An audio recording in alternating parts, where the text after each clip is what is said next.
I'd like to call the meeting to order, please. I'd like to welcome everybody to the Budget Subcommittee public consultation for the 2017 operating and capital budgets.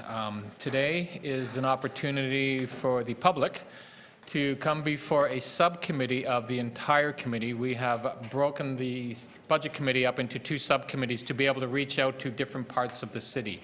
There are 6 different meetings we have been having over the last couple of days.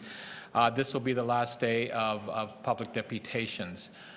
Today is an opportunity, again, to have you, the members of the public, residents of the city, come before us to express your concerns, questions, or anything you want on the budget that will be coming before, it's at city through budget at the moment. It'll be coming to executive, and then on February 15th and 16th, will be coming to full council.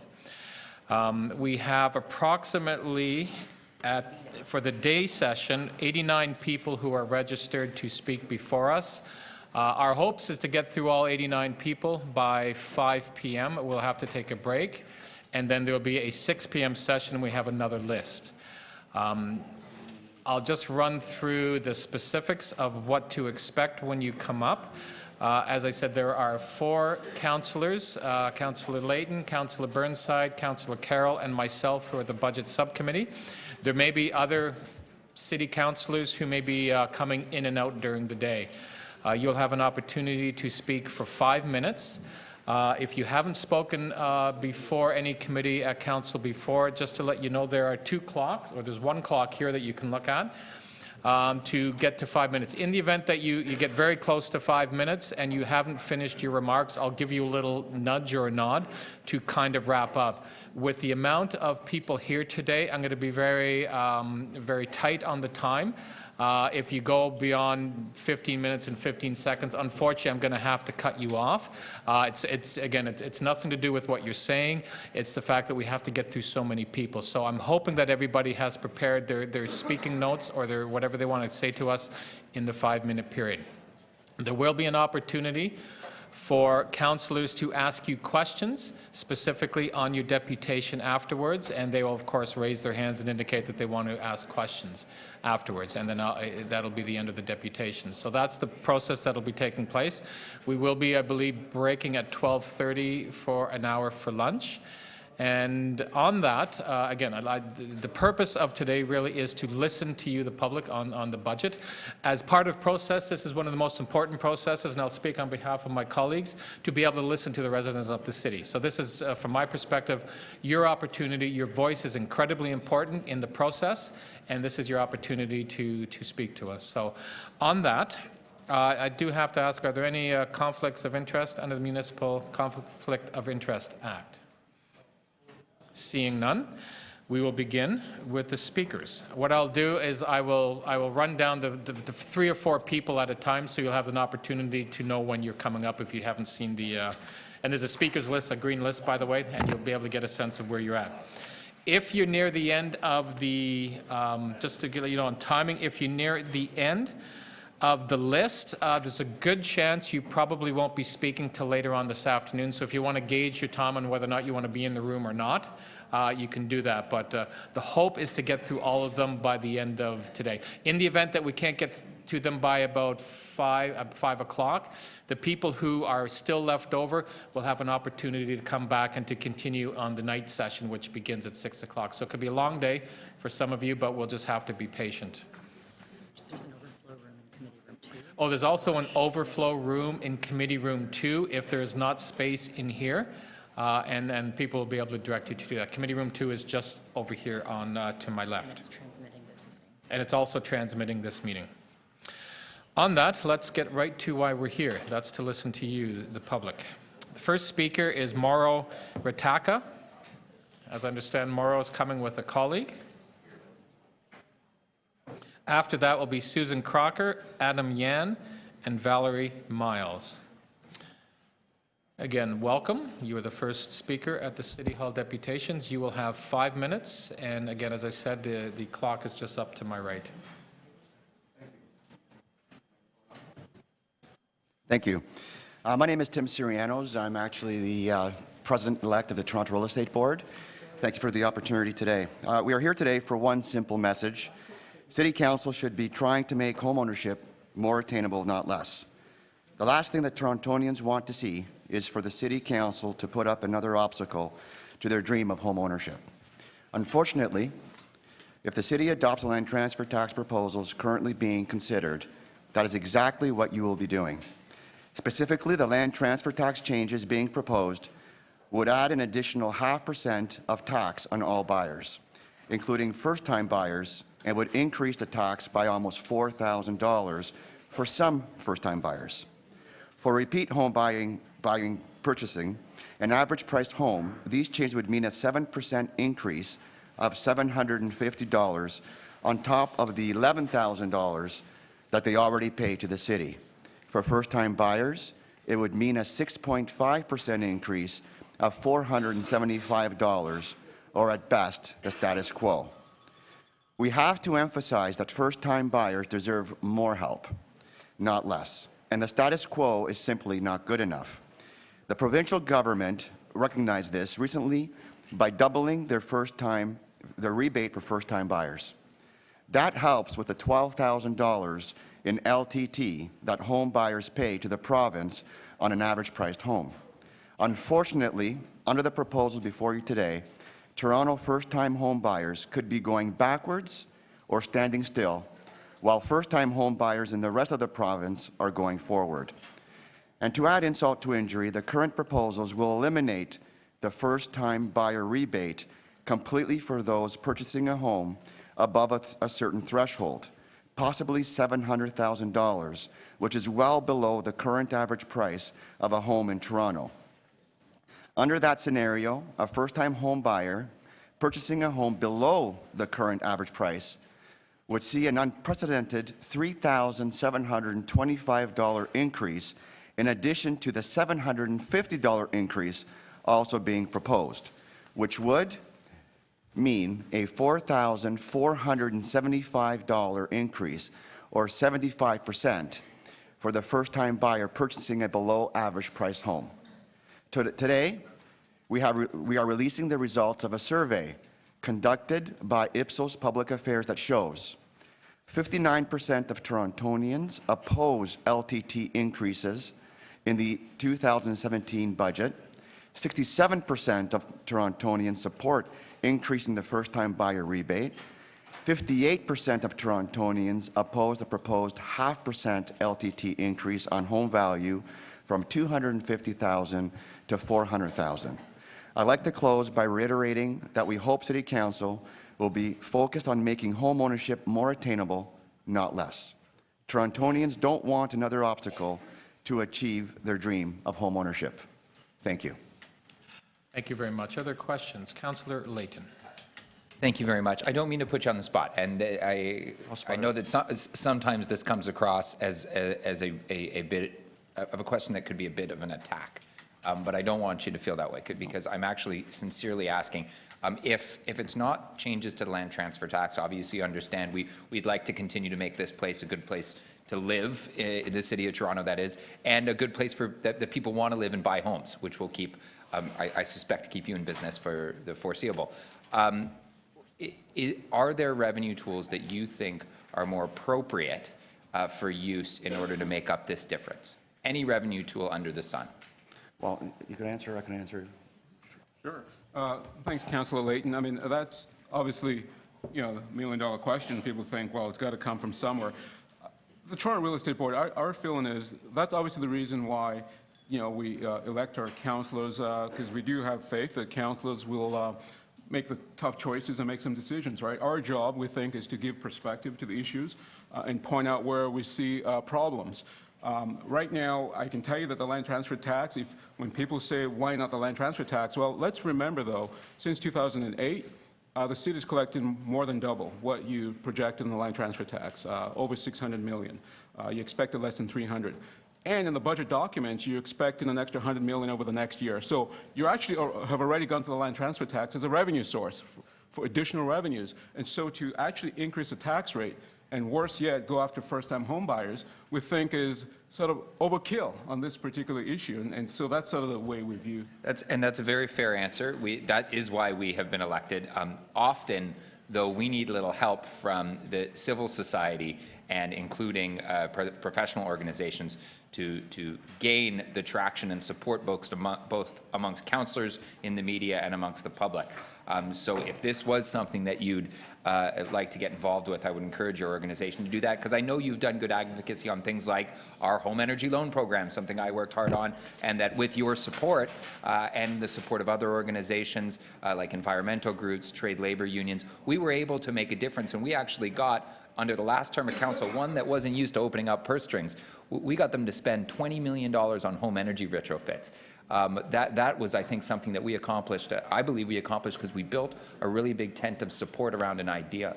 And we're going to need to do that around ideas like revenue tools, like sales taxes, like additional income taxes, like raising the property tax 5% over the next 5 years in order to come up with this shortfall. And I know it sounds like a lot and it's shocking, but that's realistically what we need to do if we were going to rely on that tool. And so I would encourage you to continue this type of outreach, particularly around of when we get to say yes to things.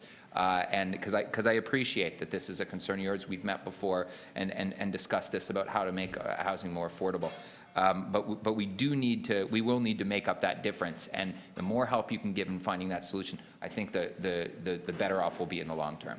So if you don't mind me adding to the statement made by my colleague here, Vaughn, the reality is that the house values have gone up, and it looks like a revenue tool to the city. However, we don't know how long the market will continue to be the way it has. And if the city budgets and depends on something which could be very unstable, you can find yourself in a worse position. Something like the realty taxes is more fair across the board type of a tax process compared to penalizing the ones who buy, every 4 or 5 years. At the end of the day, over the last 8 years, there's been no further adjustment to that inflation of any kind to make it more affordable to people. Actually, this is all about penalizing. And it's not the buyer's fault for the prices in Toronto going up. I think our city manager and our deputy city manager would agree that relying on our land transfer tax, we are relying on our land transfer tax just too much. Thank you very much. Thank you. Councillor Carroll. Right. So let's talk about this. And I want to ask in a different frame, because when it was instituted, as you know, we don't see it as a penalty for buying a home. What we see it as is an upfront investment of property tax, given that your property taxes here in Toronto are going to be lower than in the GTA. So you're basically making an upfront investment that you would pay over time if you lived in the GTA. But that being said, I was just talking to our CFO, and I wanted to talk to you about consultations. You've been consulted while we were looking at our revenue model and other forms of taxation and whether or not we would change this. And I know we did some consultations when we first implemented the land transfer tax. Has your organization done any of their own calculations on whether or not we'd be able to more closely bill against what is the average if we broke it out according to housing type? That our lower housing average is largely because we have a kind of unique average in Toronto because of the number of condos, which are in the $400,000 to $500,000 range. While houses, I live in almost what would make a good episode on Tiny House, but my house is now worth $1.2 million, nowhere near what I paid for it. And so we have those two averages, and then we end up having to blend them to apply the land transfer tax. Have you looked at what would happen if we had two types of calculation? Councillor Carroll, we haven't done that particular study that you say, but it's something that's doable. We do have what we call an HPI. It's a housing price index, and it's a more fair way to track the average price as you speak, because you're right, the average has high-end homes, low-end homes, and then you have this average. But the HPI is actually based on property type, and so it's a more accurate reflection, and we collect that data, right? And so the question is, we may obviously need help from city staff if you wanted to look at certain property types and sort of do some different scenarios in terms of what that would mean for the LTT. That's certainly possible. We haven't done that yet. But you, with that index, you would be able to help us as the industry representative if we wanted to look at that, so that if we wanted to make sure we were really helping first-time buyers and really, partnering with what the province is trying to do, we'd have an index that shows us, because there are two types of first-time buyers. There are struggling young people trying to buy homes, and then there are people who are just, doing some speculation, maybe for the first time in Ontario. Right, and I'll flip it to Tim because he wants to add to this. The only thing I can say right now is we know that city staff actually have that information that we don't have. Because of the first-time homebuyer rebate, you actually know the average price that first-time homebuyers spend. So that's something that you can actually get from your Thanks city for that. Yeah. So last question. If we make adjustments, so that if we're, or adjust back from the proposal, such that we're really helping first-time buyers, but we really are looking at a more realistic average price, that may help us to offset. But you'd be a community partner that would be willing to explain those actions and why we're doing them? Absolutely. Absolutely, yes. And I wanted to add to a comment, Councillor Carroll, if I may, about the struggling first-time buyer. There could be a very large misconception amongst many people what the struggling first-time buyer is. Myself, personally, I believe that a first-time buyer can be somebody who comes from a family who has a home that's expensive. We have seen many nice neighborhoods with expensive homes where parents have actually sold their property to downsize, and at that point helped their children, more affluent in neighborhoods and everything else, help their children actually buy a home for the first time in a price point that you wouldn't think is a struggling first-time buyer. That is the moment that the people who have not actually participated in the survey the same way will actually feel this land transfer tax. And that's when you'll get more upset people looking at City Council saying, wait a minute, now I understand what this means to me. Because I had to sell my property and help my child. Sure, maybe my home's worth $2 million. And I had to help my child buy, and good luck finding a home for $700,000, as you mentioned as well. And that's when they're going to say, wow, that's a real big penalty. Right. And that's really hard to help, today's first-time buyer. And they're not struggling, they just don't have a down payment. They could be out of school with great jobs, but they can't get into the market. Right. Okay, thank you. Thank you. Seeing no other questions. Oh, sorry, Councillor Burnside had questions. Thank you. A couple quick questions, more statistically based. What's the average price of a home in Toronto now? The average price of Toronto is under $800,000, somewhere Around between 800? Yeah, 770, 780. Okay. Okay, we'll say 780, 778. Okay. And do you have the breakdown in like north, south, east, west? We can have that information for you. I'd love to know, because I know there's a large range there. And what's the average mortgage? Well, this is a very interesting comment that I'd like to share with you. The average mortgage right now is probably north of the average price of a home. Close to $700,000 would be the average mortgage right now, which is also something that people don't know, the economics going into this the housing market. So if we're looking at increasing property tax based on this wealth, what would your comments be in that regard? Because it seems to me that it's hard to even judge wealth when we don't know, all we know is the value of a property. Absolutely. We don't know the value of the mortgage. So to me, that's a huge issue, because really what most people would be trying to do is tax wealth on some level, right? You have a big home, you're perceived to be wealthier, but given the size of the mortgages and probably that range in mortgages, do you agree that it's very difficult to actually ascertain what someone's wealth is vis-a-vis their home? So I believe it's difficult to ascertain whether they've lived there for 50 years on their wealth, or if they're buying for the first time, as I just mentioned to Councillor Carroll.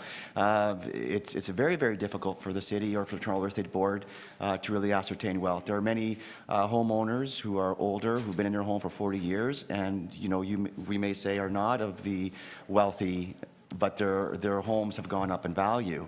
That's part of the investment that they've made, which is the dream of home ownership. That's still a safe haven in Canada Right. at this point. Okay, great. Thanks. And you'll get me that information? Yes. We'll follow up. Okay, thank you. Thank you. Thank you. Thank you very much for your deputation. Thank you. Next is Susan Crocker.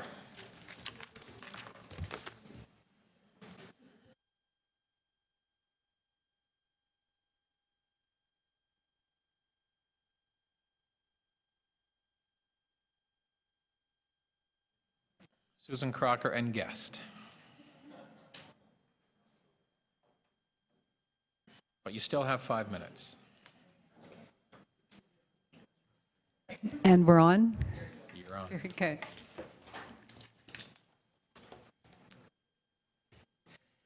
Budget Chief Gary Crawford, members of the Budget Committee, Councillors Layton, Carroll, Burnside, and Crawford.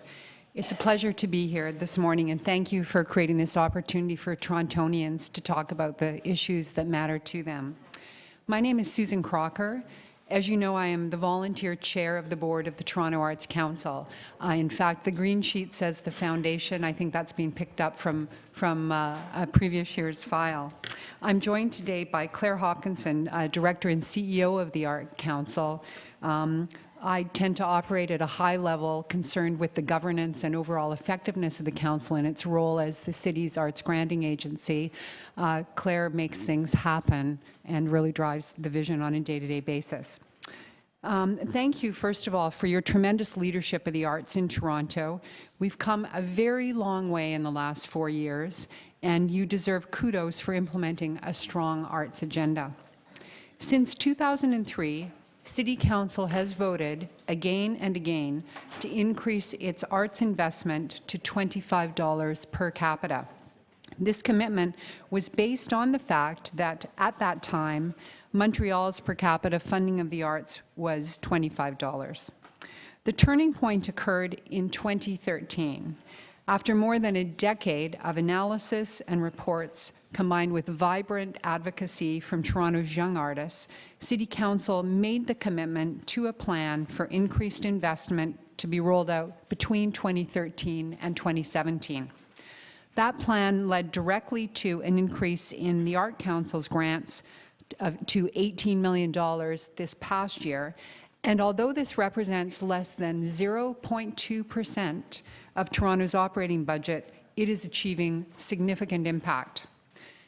We talk about the leverage factor, the multiplier. In fact, every dollar that the Art Council is granting to annually funded arts organizations is leveraging over $16 in additional revenues for the arts sector, from ticket sales, private sector donations, and other levels of public funding.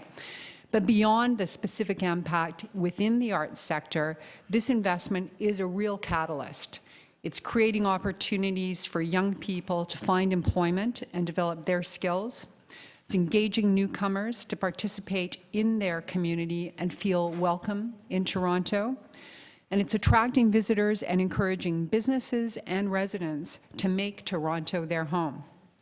Now, prior to 2013, the Toronto Arts Council had no flexibility to respond to the changing needs and growth and complexity of the city.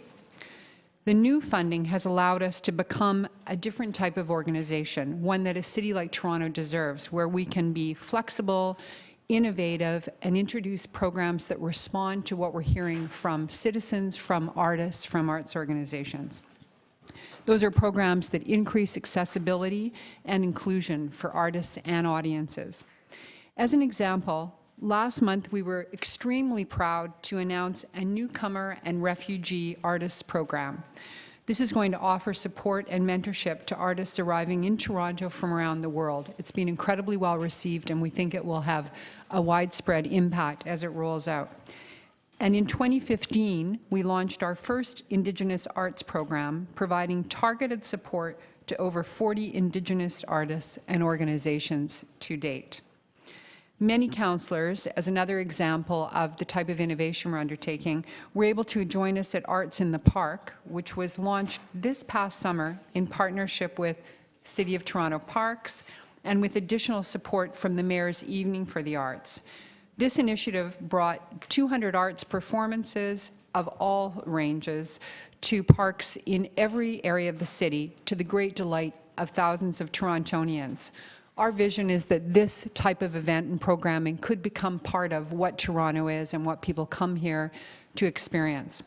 So what will Toronto gain by sustaining this commitment to get to $25 in 2017, which means another $2.5 million in the arts budget this year?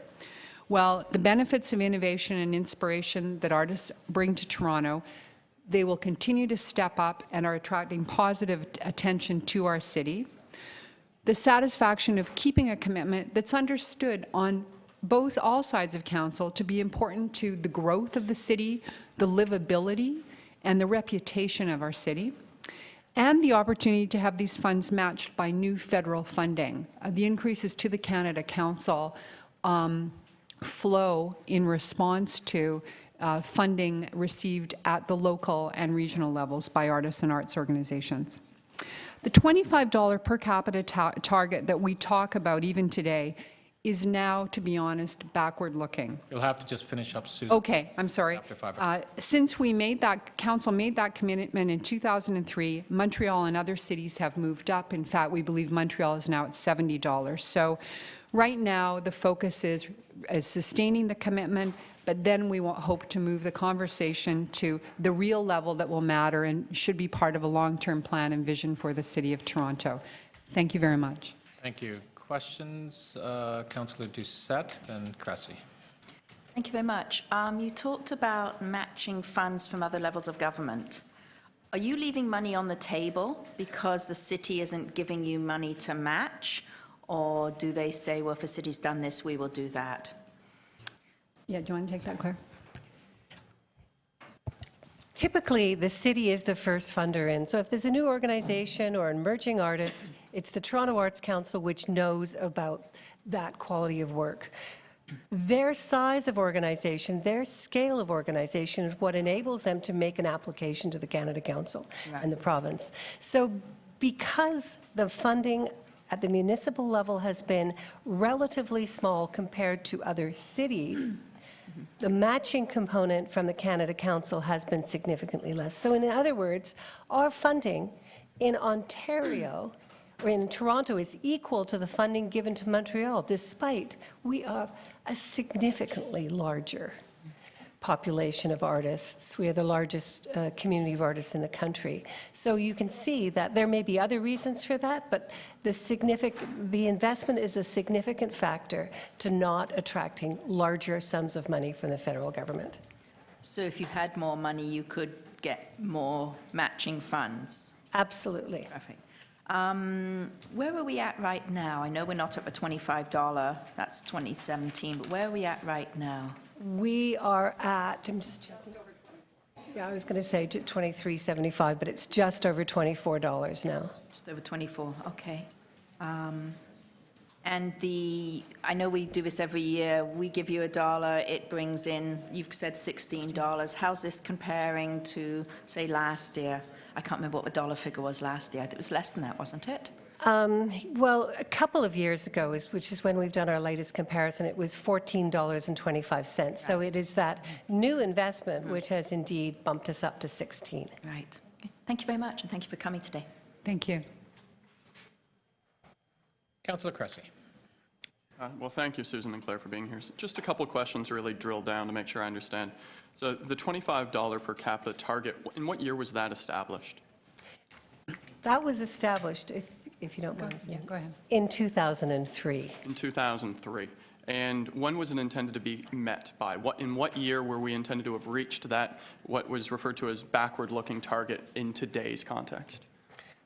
Well, since 2003, there's been, many goals, but most recently, the extra money was supposed to be included in last year's budget, but it was a temporary hold. So 2017 is the new target, the year to meet this goal. Okay, so the new target, since we missed the old target, is 2017. How Correct. much money will need to be added into the budget to meet the new 2017 target for $25 per capita?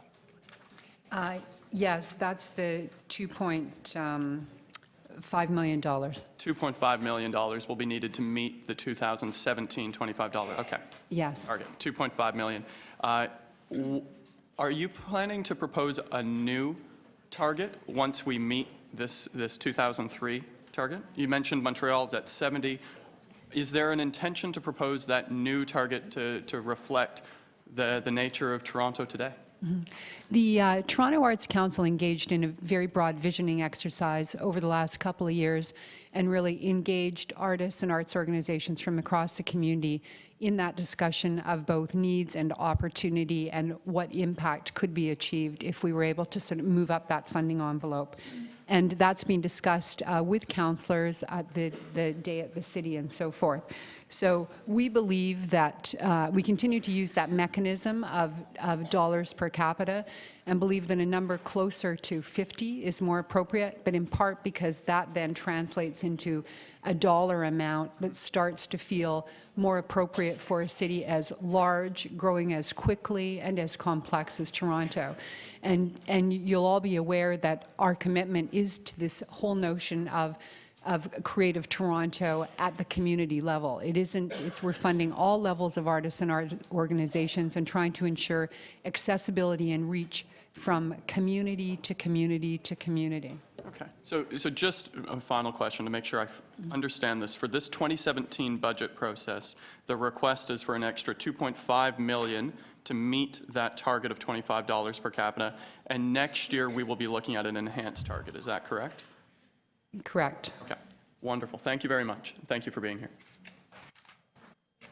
Thank you. Oh, Councillor Burnside next. Thank you. You mentioned that you had information about the impact of the increased grant. When someone did come to see me and they didn't have that information, would you be able to get that for me?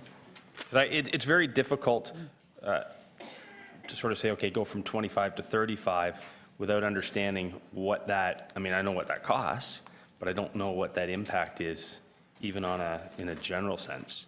So you have some sort of information in that regard? I will be delighted to send you what information we have. Of course, our funding with regard to the per capita target is just the Toronto Arts Council, not other aspects, the impact of which you'd be able to get from No, I just want to know what Toronto Arts Council. cities fund, how the city's potential increased funding would actually impact. Okay, so that's my first thing. Second question is, you think a more appropriate, in 2003, I guess council, in conjunction with yourselves, came up with a $25 target, and now you're saying a more appropriate target would be $50, correct? So when I just did a quick 2% inflationary increase, my calculation, it would just be over $30. So why the change from 30 to 50? So if I could just address that. The actual new target has not been, set in stone yet. The $25 was set in 2003 through a comprehensive analysis of comparing apples to apples in each city across the country, large cities. And $25 was the per capita rate achieved in Montreal just from municipal funding. That study has not been replicated, and there is now culture division of the city will be doing a similar study in the near future. So until that study is done, we're not going to set that target in stone. So the 50 isn't really a hard number then, is that what you're saying? I think we're really interested everyone would in love getting more, up don't to get the me wrong, $25 per capita target before we actually launch that next Okay, and then, discussion. perfect, thanks. And then my last question, we hear about Montreal at $70, and so there's a little bit of confusion, at least in my mind. Is that purely from the city? And I think I was told it's an apples-to-apples comparison. It's not sort of the provincial government giving some sort of backdoor grant that they then funnel through. That's just simply out of the city coffers? That is our understanding. Okay. And of course, the study has to verify that, but that is our information to the state. And then now that leads me to my last question. Sorry, Shelley. When's this study coming out? I think we've got a new executive director of culture coming in shortly in February. So I think that we'll have to leave that question up to him. Them? Okay. Yeah. Okay, thank you. Mike Williams. Thank you. Councillor Carroll. So most of thes are just, it's sort of quick review questions. So when we did when council adopted that study in 2007, we were adopting to meet levels, I believe it was 2005 levels.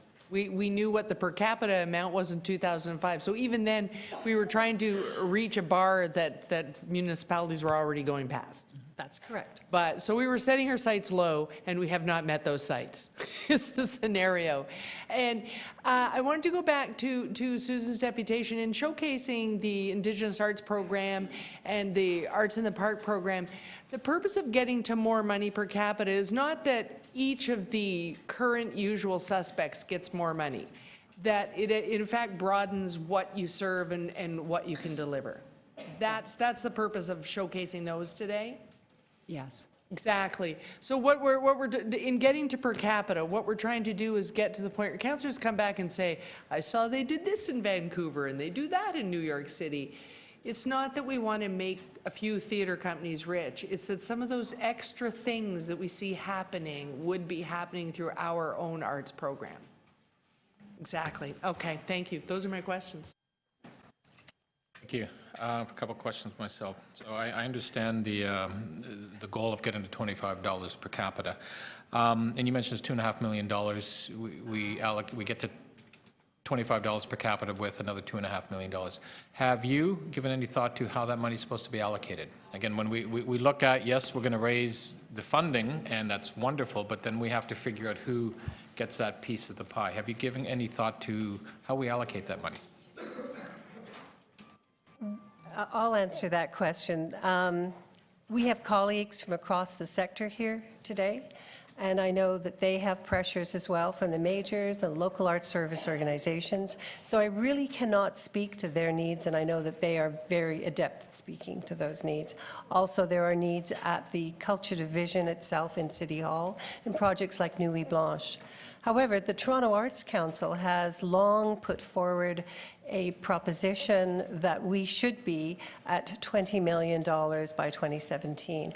However, we are realistic in terms of that, you know, there's only so much money to go around. Thank you. So we've got to get to the commitment of $25 per capita, and we also have to look at carefully how it's spent, I guess. Yes. Okay. Indeed. Thank you. Thank you very much. Thank you for the opportunity. Thank you.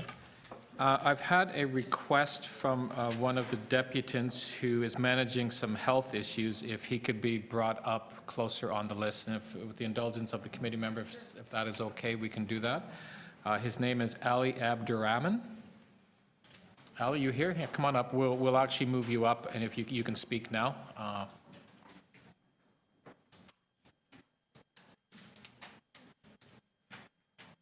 So Ali, by the way, if you're following, was number 66, so we're actually going to bring you up, and you will have 5 minutes to speak to us, Ali, and then we could potentially ask you some questions.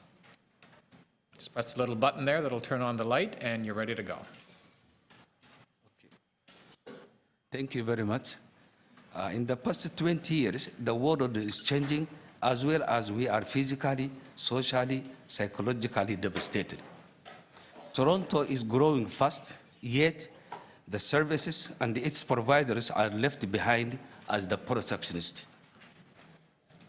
The service we get, some new and others are old, as I know. It goes 50 to 60 years infrastructure, and the foundations are shaky.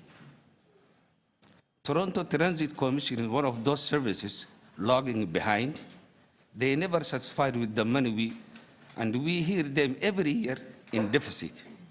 This is not accepted.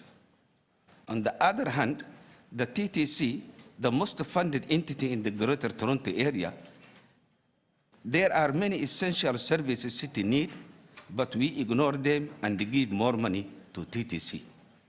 My deputation is to bring your attention to the poor services. The TTC bus number 65 on the route of Parliament Street and the Castle Frank Station has a lot of problems. as far as I am aware of, and the list is as follows. Delayed services during all time, rush hours and non-rush hours, rude customer services have shown by majority of the operators. During hot and cold weather, they do not stop. Even they see you running after the bus, they leave you while you are looking at them, operators. When I complain to supervisors, they ignore my complaint. In my building, 650 Parliament Street, most of the residents are newcomers. They need directions, expected politeness from operators, and they deserve to be respected as a human. Some other tenants have disability with the mentally challenged people who are vulnerable to environment. The neighborhood is a gateway to the city of Toronto from throughout directions, join Parliament, Bloor, and Danforth. If people get sick winter time, it will cost the city many headaches, financial burden on clinics and the hospitals because of flu. Therefore, I strongly recommend the TCC to increase the number of services, number of buses, and give your operators cultural sensitivity training course so that they can behave and know how to speak elderly and disabled people. St. James Town has a lot to offer. TTC, you owe apology to my community. And I hope to see a fast response from the TTC. Thank you sincerely, Ali Abdurrahman. Thank you. Thank you. Questions from Councillor Doucette. Thank you very much, Shai. Thank you very much for coming today. So when a bus goes past you, is it because the bus is full and therefore the driver maybe thinks you can't get on, which means that we probably need more buses? Or is it that you think the driver hasn't seen you? Or? Yeah, in that sense, some of the operators standing at the door, once they close the door, even though the bus is not full, they leave you immediately. That is the behavior of some operators. I wouldn't say all of them. Some of the operators, yeah. But so it's usually not because the bus is full? But most of the time the bus is delayed. You wait half an hour, 45 minutes in a cold weather. Even yesterday it was cold in Toronto. Yeah. And I remember I waited 45 minutes to get the bus there. It was cold actually. And what is normally the time between each bus on that? Should be approximately 15 minutes or 10 minutes difference. Thank you very much for coming. Thank you. Mr. Chair, this is no disrespect. I have great respect for all of my colleagues, but to get through 100 deputants in really treacherous weather, today we're going to have to express our concern, but the questions need to be clarification that can help us with the budget, or we won't hear all 100 people who came out in the blizzard. We got to try, and I ask you, Mr. Chair, to help us with that. Yeah, and too, I appreciate the concerns. Yes, we do want to get through everybody today, and if we could sort of have that respect, it'd be great. Appreciate you coming, Ali. Thank you very much. Thank you very much. Next is Adam Yan. After that is Valerie Miles, then Ray Ferris.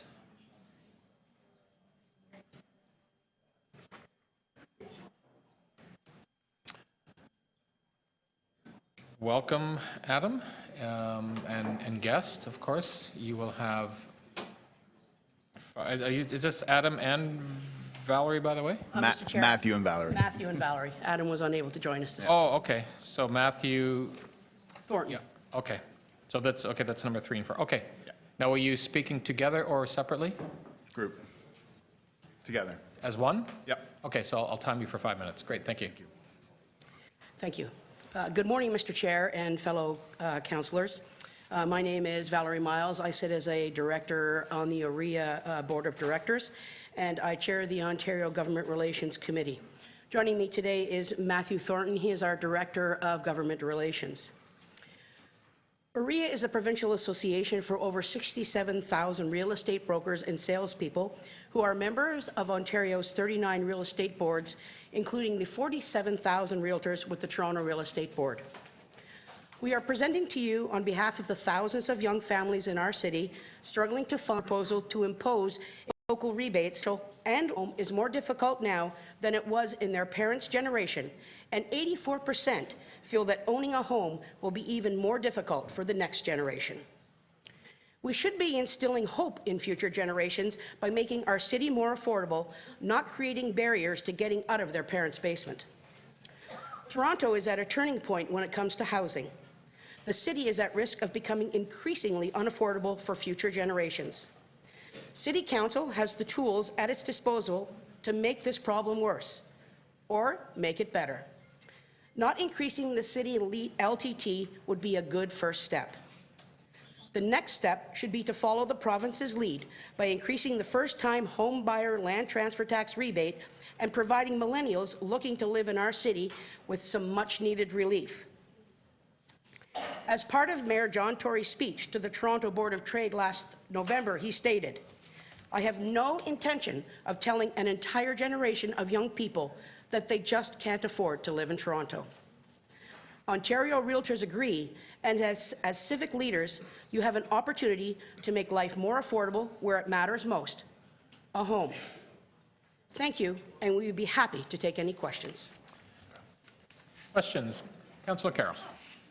So we heard, I don't remember if you were here, because Treb went first. Is your proposal the same as theirs in that, that what you'd like us to do is have parity with the province, but we could then raise the average price so that there was an offset, or you want low and low? We want low and low. Okay, I'm clear. Thank you. Thank you. And thank you very much for your, I don't see any other questions, so thank you very much for your deputation. Thank you. Now, is Ray Ferris also with OREA? Is Ray going to be speaking? No. Oh, he's not. Okay, great. Next is Frank Ramagnano. Frank?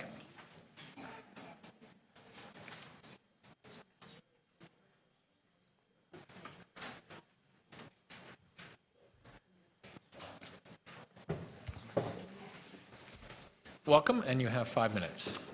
Good morning. As introduced, my name is Frank Ramignano, and I'm the president of the Toronto Firefighters Association. To my left is one of our members, Julie Petrozelli, and she's a member of our Government Relations Committee. I'm here today to represent approximately 3,000 firefighters that perform a myriad of services related to the Toronto Fire Services. Dispatchers, mechanics, fire prevention inspectors, public educators, plan examiners, and operation firefighters. As you are well aware, we provide emergency response to more than just fires. Hazardous material responses, vehicle crashes, trench, water, confined space, and high-angle rescue, water, electrical problems, medical emergencies, to name a few. I'm here today to advise the Budget Committee that we have the Toronto Professional Firefighters Association. We support the proposed 2017 operating capital budgets for Toronto Fire Service as they have been presented and proposed by the City Manager. The proposed operating budget continues to allow us to respond with the resources we currently employ, while at the same time utilizing operational response staff to address the necessary improving our capabilities in fire prevention, education, and inspection. The proposed budget defers the hiring of 17 new fire prevention inspectors this coming year and 16 in 2018. The Chief's transformational plan to train new operational firefighters to the appropriate NFPA certification levels will allow the additional workload to be addressed by existing resources. In the context of the city's current fiscal pressures, we see this as a prudent move that will effectively see your fire service to meet its challenges and the expectations placed upon it without the hiring of new staff. It is important that we recognize, however, that the City of Toronto in 2018 will be opening 2 new fire stations and will be necessary to address those new staffing requirements in future years' operating budgets. Again, we are here to support the proposed TFS budgets as they've been presented to the Budget Committee by the City Manager. I'm pleased to take any of your questions. Thank you very much. Questions at all? I don't know, Charles, this is the first time I've ever had Frank support the budget. never know what happens. Councillor Doucette has a question. Thank you very much. The 17 fire prevention officers, will that, by hiring those, does that cover us under the FUS, is it the FUS report, which would affect people's home insurance? Are we going to be okay with that? Yes, this is, this transformational plan has been run by FUS, and FUS is in agreement that they don't care who's doing the inspections as long as they're being done, and they were quite supportive of this direction. Thank you very much. Thank you. Thank you very much. Oh, sorry, Councillor Layton has a Just one quick question. So there's kind of three ledgers here in this budget. There's the proposed service efficiencies that are in the budget, the proposed services efficiencies to help meet the shortfall and the increase in service. In the column that would be further service reductions to meet our shortfall are the loss of potentially seven trucks and crews off the road. Do you think that will have an impact on the level of service that the Toronto Fire will be able to deliver to the citizens of Toronto? Absolutely, and that's been highlighted by FUS as well, and that's why we're pleased that the city manager and their staff have not recommended those cuts. Obviously, that's something for you to discuss, but they would come with consequences too. It has been highlighted in the budget report as well. And if the fire underwriters survey FUS, what would change if those 7 vehicles were taken out of service? We would see the rating of Toronto to mid-sized businesses, larger corporations, the TD Bank Centers, your Oxfords, your Cadillac Fairview. They buy their insurance Canada, North American, worldwide.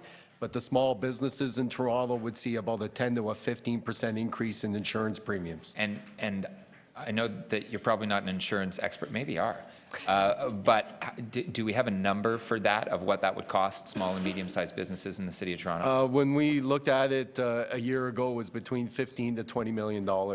So that would be additional charges that those businesses would face? Correct. On an annual basis? On an annual basis. Okay, thank you very much. Thank you. Councillor Burnside had some questions.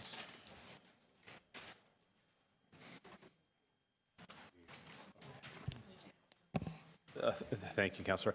So the fire budget's one of the larger budgets in the city, correct? Correct. Right. The police budget's larger.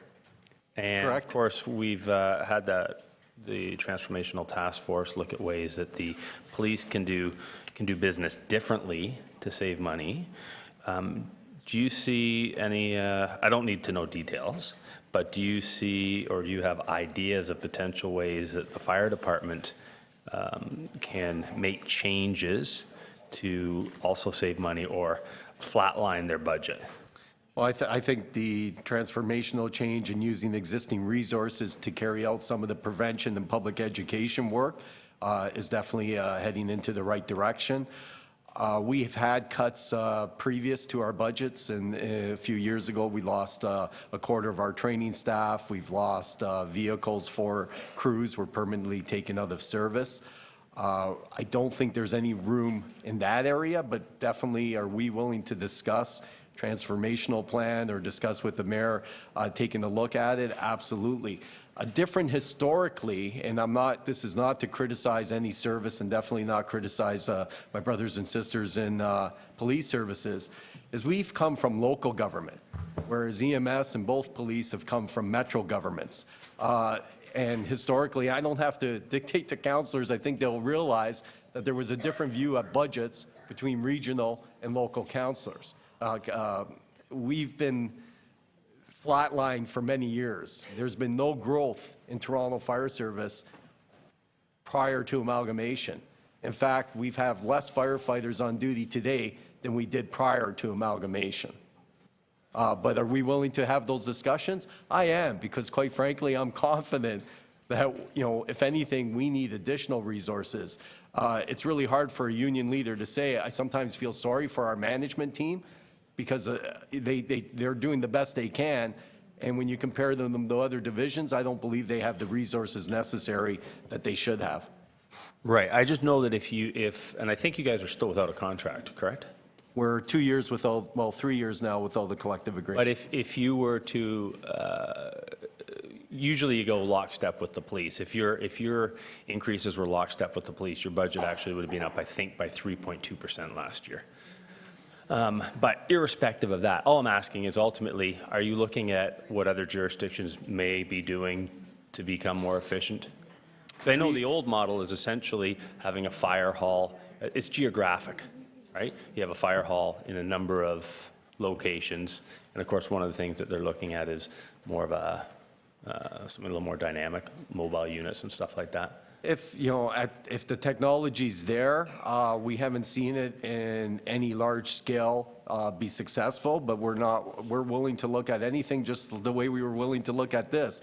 It's not easy for me to come forward and say, you know, we lost 4 crews 3 years ago on the promise of new fire prevention inspectors, and guess what? You're not hiring those. So we understand that. We're willing to work with the city, and we'll continue to be willing to work with them. Thank you. Thanks. Thank you. Seeing no other questions. Next is Charles Falzon. Then after that will be Maggie Helwig, then Michael Rosenberg.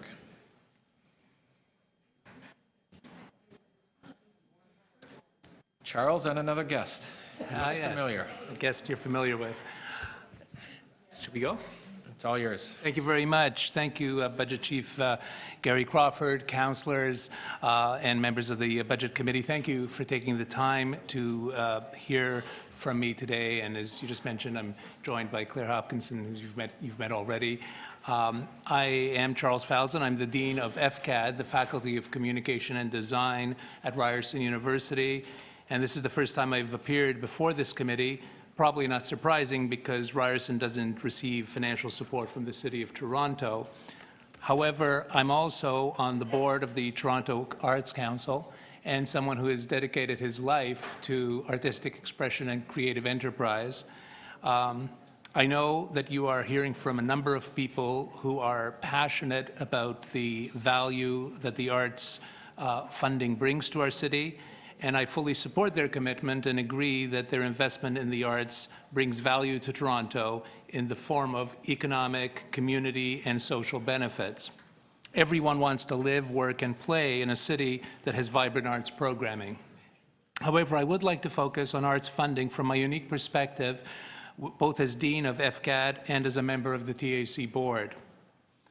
I am privileged from that vantage point to be working with innovative students who are dedicating their lives to the artistic community.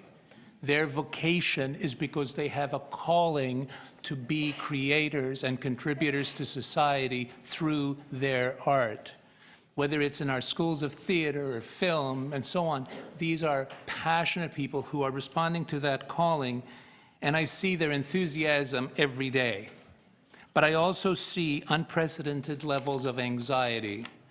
The world is changing around us, and our students and all artists are worried about their future, not just their own future employment opportunities, although that's part of it, but also they're worried about the society in which they live, the future of their cities, the commitment that their politicians and their community has to what is truly, in our opinion, at the soul of what it means to be a citizen.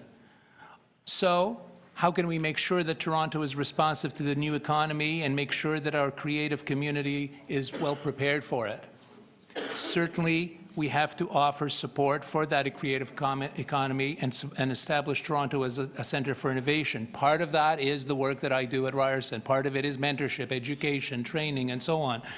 But another very important part is to make sure that we support the creators in a vibrant creative ecosystem that is well funded by the public support, by society as a whole. And certainly the funding of that comes through the Toronto Arts Council is a proven and vital pillar of that ecosystem. Our artists and creative thinkers don't really worry on a day-to-day basis about employment. They create their own jobs and the opportunity for many others. But they do need to survive, and they need our support. If they cannot sustain themselves, they will either not respond to their vocation and choose another field, or they will move to more welcoming environments. In my opinion, finding financial support for our artists has to be one of the most logical investments for a dynamic city like Toronto to make. With current investment in Toronto Arts Council grants at just 0.2% of the city's budget, the previously committed increase that was discussed earlier should, hopefully, not be a tough decision. I am aware that you all around this table understand that art and culture and creativity is not disposable. I know we all feel that. I also know that you understand that it means so much more to being a citizen than just supporting the artists. It supports the whole community. So I would encourage you to meet the commitment of $25 that was discussed earlier, and also plant the seeds for more in the future. Thank you very much. Thank you. Are there questions? Councillor Layton. Sorry, I didn't hear the number, but the more in the future piece I think is really critical here, because it was about a decade of advocacy to start a decade of, or half a decade of getting us to 25, which hopefully, and I think there's some comfort with saying that we would like to fulfill our obligations and commitments that we make. I think that's safe to say that there's that commitment on the part of particularly this committee, maybe this subcommittee. I can say with comfort. I don't know about executive committee or full budget committee, but and council, but on this subcommittee, I think there is. But what is the scope of our further commitment in 2025? After 2027, after another decade, where would we need to be in order to not only meet where Montreal and Vancouver are today, or Calgary are today, but where they're going to be? Because that seems to be the big question, is we're always catching up to them 10 years ago. I don't want to be Calgary 10 years ago. To be honest, I don't. I like being Toronto. I think that we just need to get out ahead of that. And so please just let me know what are we talking about? Well, I think that we need to have a broader discussion, and I will defer to Claire to talk about what the process of that discussion is. But as an individual and a recent board member of the Arts Council, I would say that I feel the fact that we are still in and I speak as an individual here, trying to figure out how to get to a point that was assessed years ago is an indication of our lack of attention to currency in this area. In other words, we need to find a process after we catch up to what had already been decided, what the right level, where we actually look at the ongoing right level to be a competitive city and nurturing its creative talent and its innovation agenda. Now, I cannot speak whether that's 50, 30, 40, or whatever. That has to, that a lot depends on affordability and what we can do. But the fact that we're still trying to catch up with the 25 is an indication that we're not even at a place where we're actually, trying to be current. And I would also just perhaps by way of a question ask, would you agree that this is a bit of a distraction, because what we're now fighting for is keeping what the promise that we had 5 years ago, rather than talking about where we should be going next year or the year after that? Well put. Thank you very much. And of course, the Toronto Arts Council alone, which was about $6.53 out of the $25 per capita, we are one portion of it. We have now, with our new strategic plan, put forward the target of double our funding, $40 million in 2025. Okay, that's a great goal. Thank you. Thank you, Councillor Layton, and thank you very much for your deputation. Thank you. Next is Maggie Helwig.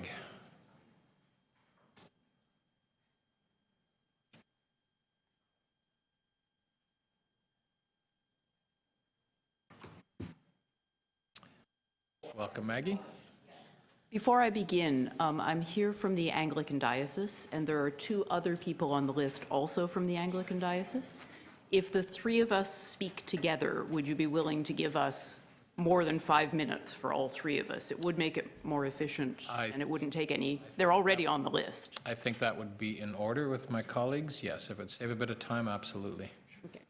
I think everybody else in the audience would appreciate that too. If you just give me your names as well, so we know who they are. Ryan Weston. Andrea Budgie. Andrea Budgie. Andrea Budgie. Okay, thank you. Okay. We are, as you know, in an unusual and very difficult situation with this budget. The budget, as drafted, calls for $10 million in service cuts, at least, an additional possible $91 million hole that could be implemented if revenue tools aren't taken up. The social fabric of this city is already in deep trouble. The $10 million in cuts is going to make it worse.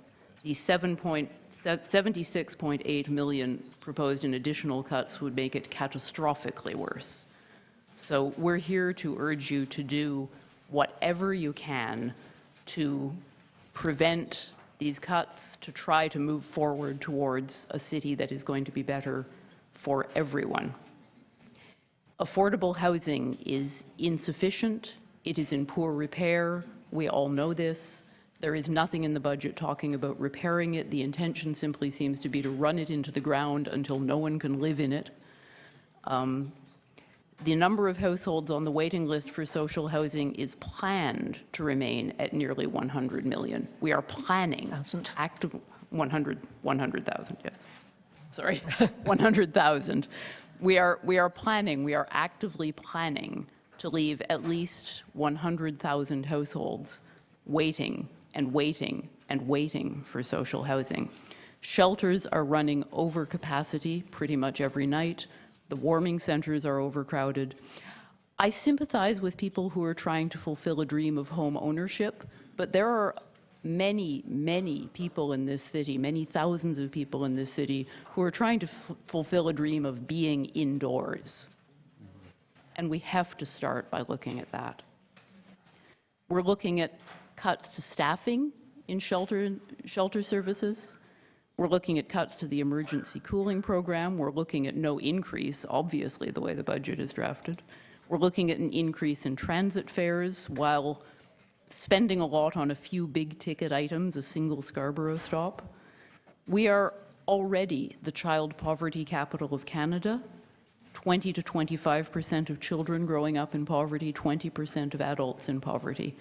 One of my colleagues will talk a bit later about revenue tools specifically, but we are here to urge you to do whatever is in your power to make this a fair and decent and compassionate city for everyone, and to not implement these proposed cuts, to try to move forward with building a better city, not making it worse.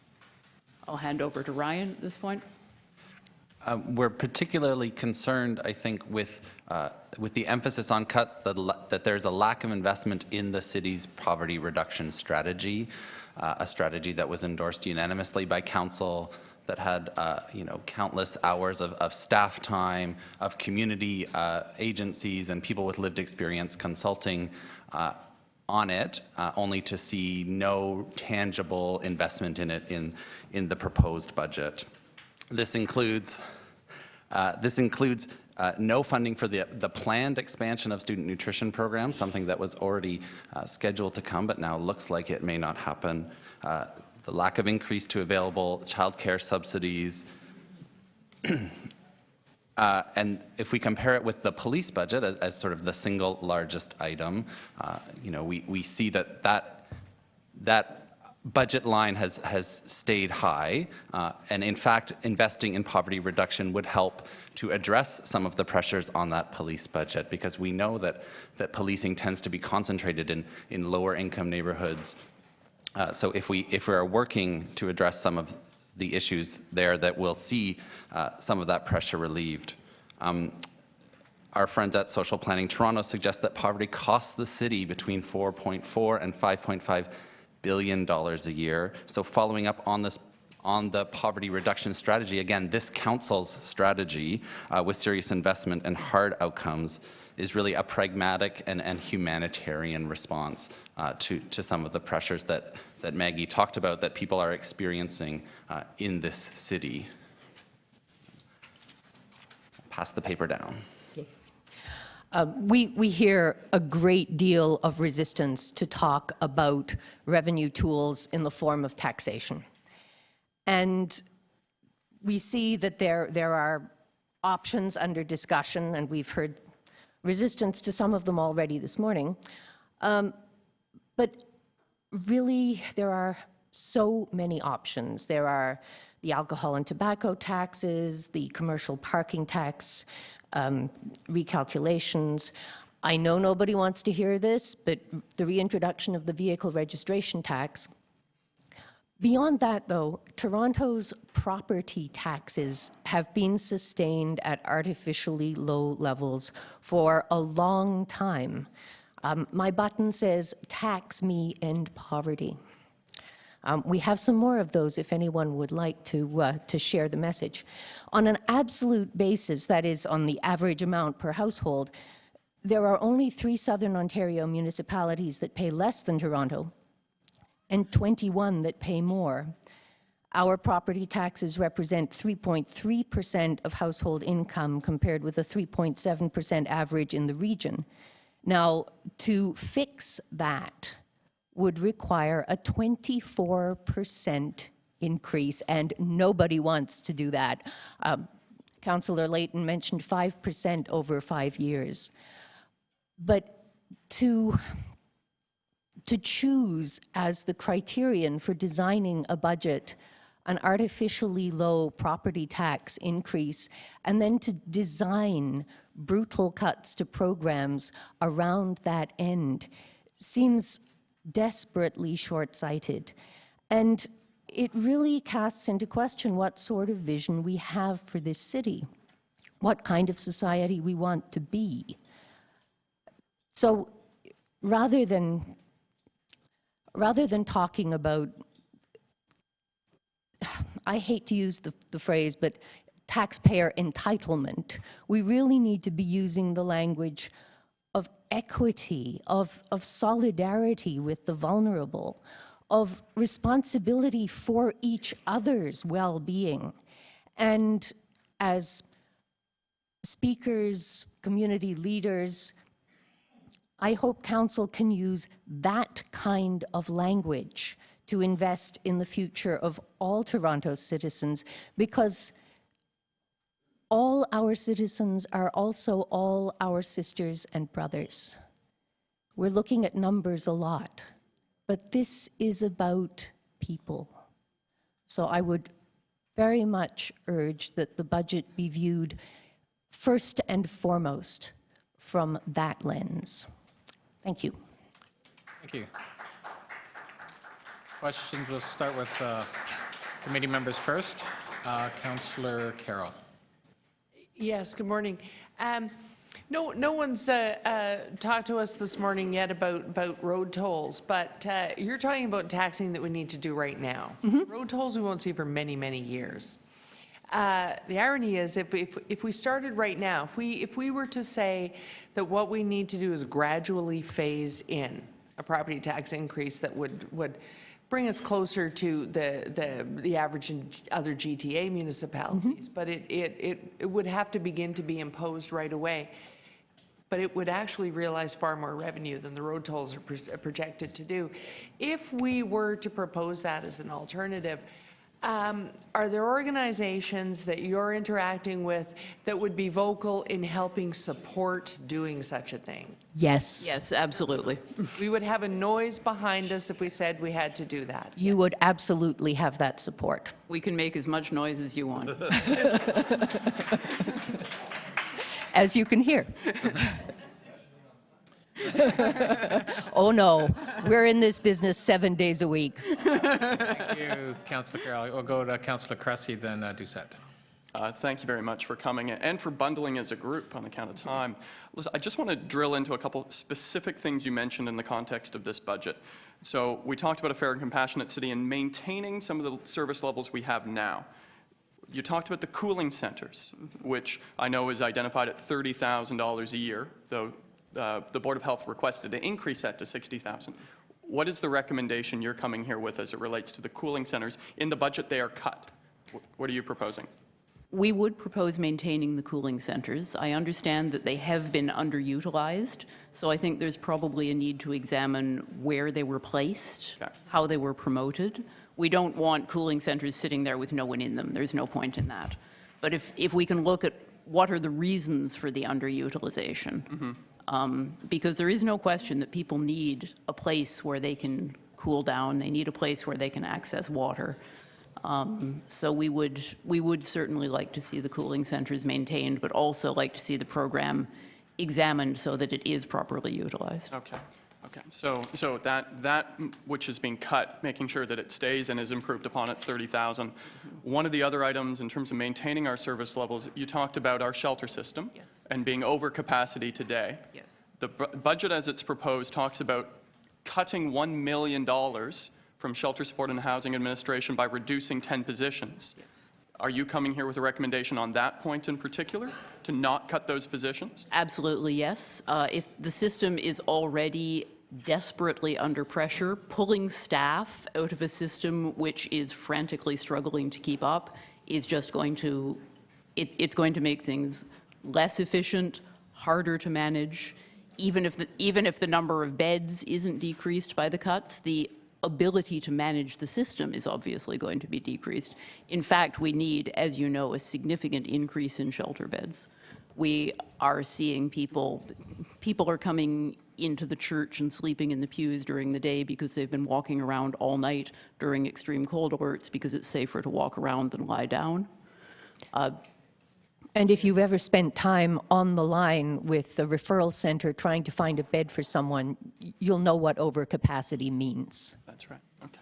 So on the context of maintaining some of the service levels then, and as it relates to Shelter Support and Housing Administration, as a bottom line, those staff positions should not be cut. That $1 million should be in the budget. But if I understand correctly, you're saying that actually the shelter system is over capacity already, that we should be increasing resources there. Absolutely. We need an expansion of the emergency shelter system, and we need it now. Frankly, we need it today. Yesterday. Yesterday, yes, absolutely. Okay. Now, we also need affordable housing that's fit to live in. Emergency shelters are not a long-term solution. Nobody should be in emergency shelters in the long term. Many people are. We need more affordable housing, and we need the housing that exists to be brought up to standard so that it is a decent place for people to live. But we can't afford to drop any part of the housing spectrum because some people need emergency, some people need transitional, some people need long-term assisted, and there's no way that you can leave a gap in that continuum for people. And so then we talked about maintaining in the cooling centers and the shelter system in terms of not cutting, but then on the context of the state of good repair for Toronto community housing, the increase in the number of shelter beds needed, but also the increase in transitional housing beds and affordable housing beds also in terms of scaling up and improving. Yes, and I would say also an increase in low barrier emergency cold shelter. Yes, okay. Thank you very much. Thank you. Councillor Doucette. I just want to get some clarification on how the budget happens. You are saying that what you see is that our administration is told this is how much your property tax is going to be increased, this is how much revenue we bring in, and that's all we've got to spend. Is that how you see it, and therefore that's why we have to make cuts? That's a simplistic way of putting what I think is a broader sense of focus in how these decisions are assembled.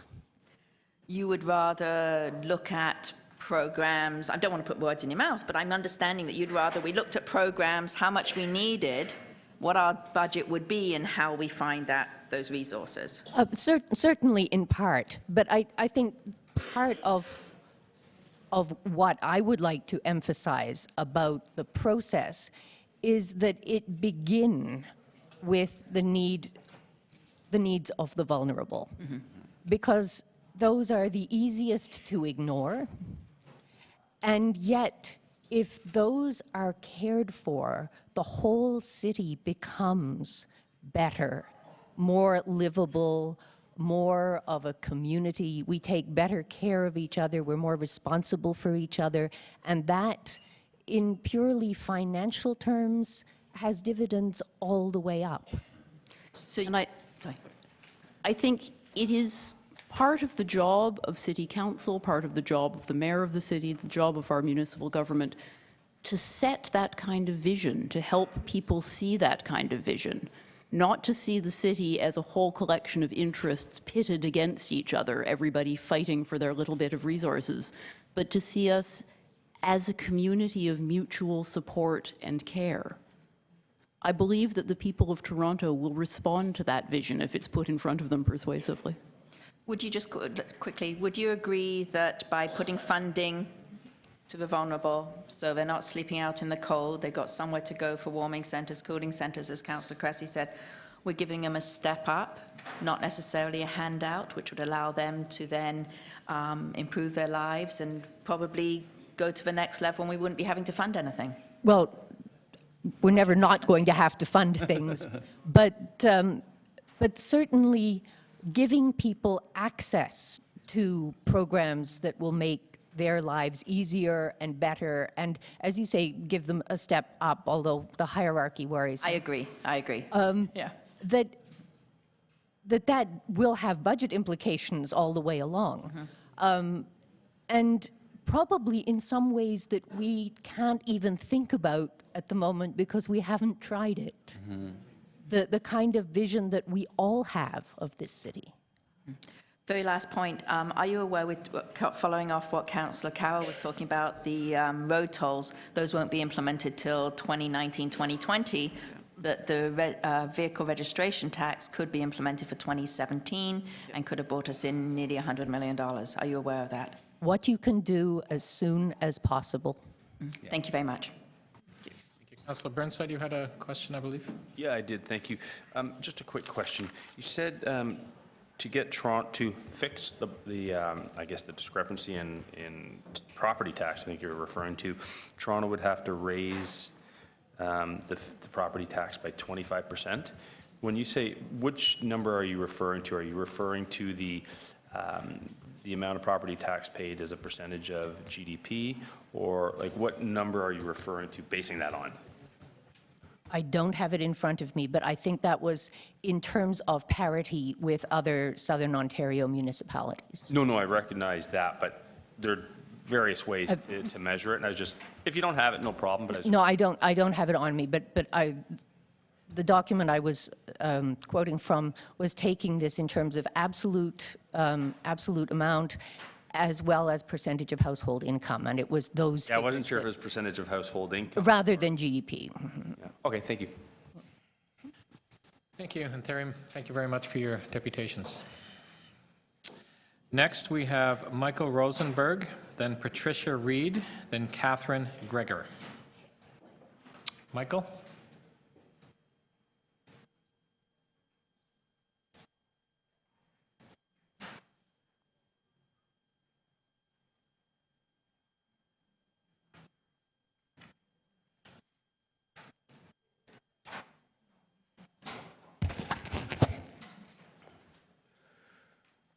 Okay, hello. The city faces two very different kinds of budget pressures. On the one hand, there are some transitional pressures that are very similar to what happened with Toronto Water, and where you could use revenues to solve that problem. And that would be the effect of increasing funding of capital from the tax base rather than borrowing, which is a transition of a certain block of money into the tax base. And then the other is the reduction of commercial taxes and a corresponding pressure on the residential taxes. So you've got those two transitional things, but you've also got a much bigger problem, which is the overall direction of the city and spending. And the bigger problem is not a revenue problem, it is a spending problem.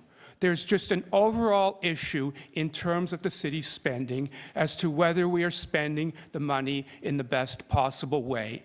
And that means in terms of its effects. I don't think we should worry so much about efficiencies, and I don't think we should just let the chips fall where they may. It's not a question of, give everybody a target of 2.6%, Some budgets have high pressure, so you know they're not going to meet 2.6%. Others don't. Maybe an efficiency happens here but doesn't happen there. That's not really giving a direction to the budget. Giving a direction to the budget means looking at the different types of spending, like housing, transportation, transit, technology, and so on, and deciding which of those we think we benefit most from. It's not about efficiencies. The amount of efficiencies in the budget was a small 24 million. That's not going to get us very far. It's about what do we really benefit from and what do we not benefit from. We have to really question, are we benefiting from a certain type of society? Do we benefit from the new economy? Do we benefit from more roads? That kind of thing. What are our issues with respect to policing? We have to ask those questions. What is the best way to do things? What kind of society do we want? And that will result in spending less in some areas and spending more in others. And that's not a cut. It's not an increase. It's just some things will prove to be more valuable and beneficial and represent the kind of society we want. And we particularly have to look at that from the point of view of what's going on in the economy. The whole innovation and new economy thing has caused huge expenses to business that has never paid for itself and has caused a decline in net domestic product for many years now. The economy is worse off because of certain ways of doing things. And the city can question itself, do we need to spend more money on each department getting a new software project or hardware project every year? Do we need to replace the computers in every department on a clockwork schedule as frequently as we do? There are simply ways that you can do things less in some areas that actually will be making society a better place, because certain types of things are not necessarily the direction you want society to go in. So by doing less of them, you're making society better. So there actually is that chance to have the kind of society we want that benefits human beings in the way that we see it needs to be done. And it can actually result in shifting money into those housing budgets. And it's not necessarily a revenue-based solution, because if we have these ongoing problems in terms of overspending in some departments and underspending in others, that's ongoing. It cannot be solved by just increasing revenues, because there's a limit to the amount of revenue you can get. You can solve the transitional problems through revenue because they're finite. Once they're solved, they're solved. But you cannot solve the ongoing questions of direction of the city through revenue. That is an expenditure question. We have to decide how much we want to spend in certain areas and how much we want to spend in others, and how does the city spending reflect the kind of society we want. Thank you. Thank you very much.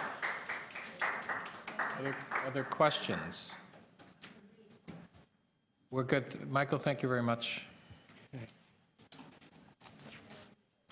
Next is Patricia Reed. After Patricia will be Catherine Gregor, then Heather Nicholson.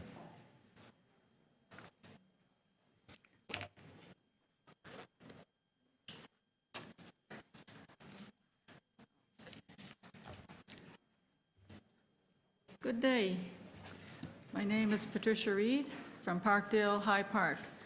Good day, councilman, people.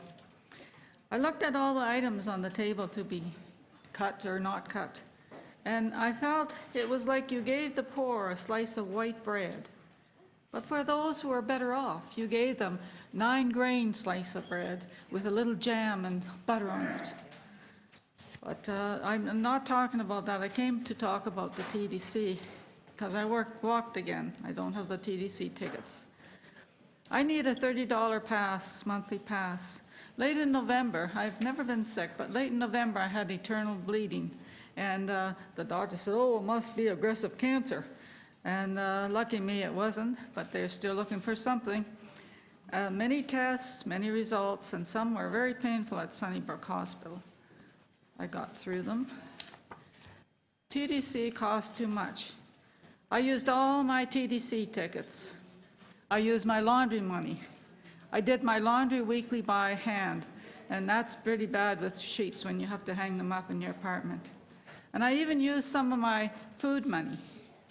And I realized I need a $30 pass. All seniors do. I have one more trip to make to Sunnybrook Hospital on the January 29th. I have one ticket. I will get up and start walking to Sunnybrook at 6:30 a.m. It's a long ways from Lansdowne and Queen. I have a 1:30 appointment, so I have time on my hands. Now, if my bursitis in my hip doesn't pain me too much, I should be able to walk there by noon. But if I can't, I plan that I'm going to take a sign with me that I'll put out saying, going to Sunnybrook Hospital, can't afford TDC, will you help? That's all I can do if I can't walk it. And I will save the other ticket to come home. I need a $30 TDC pass. It's just crazy, the price now. And I didn't realize that until I got sick. I can't wait a month, a year, or 5 years. I don't want a 33% discount. I just need that pass, $30. On July 2nd of this year, which is only 6 months away, I will be 77 if I'm still around. I don't have time to wait. No senior has. We need the $30 pass. Thank you for listening to me. Thank you very much. Are there questions? Councillor Carroll has a question for you. Yes, I'm just asking the question because this highlights, these are deputations that we heard when the TTC was looking at their budget specifically, and the idea of the $30 pass comes from some other cities have that very feature for seniors and special circumstance. That's the case? Yes, but the whole thing was how it affected my life recently. It was so bad I'm still into 6 weeks of doing my hand washing. It's not hanging up. I live in a bachelor. Hanging up a sheet to dry is really inconvenient. But that's how I got the money to go to Sunnybrook. Yes, yes. Thank you so much. Thank you for coming in. Next is Catherine Gregor.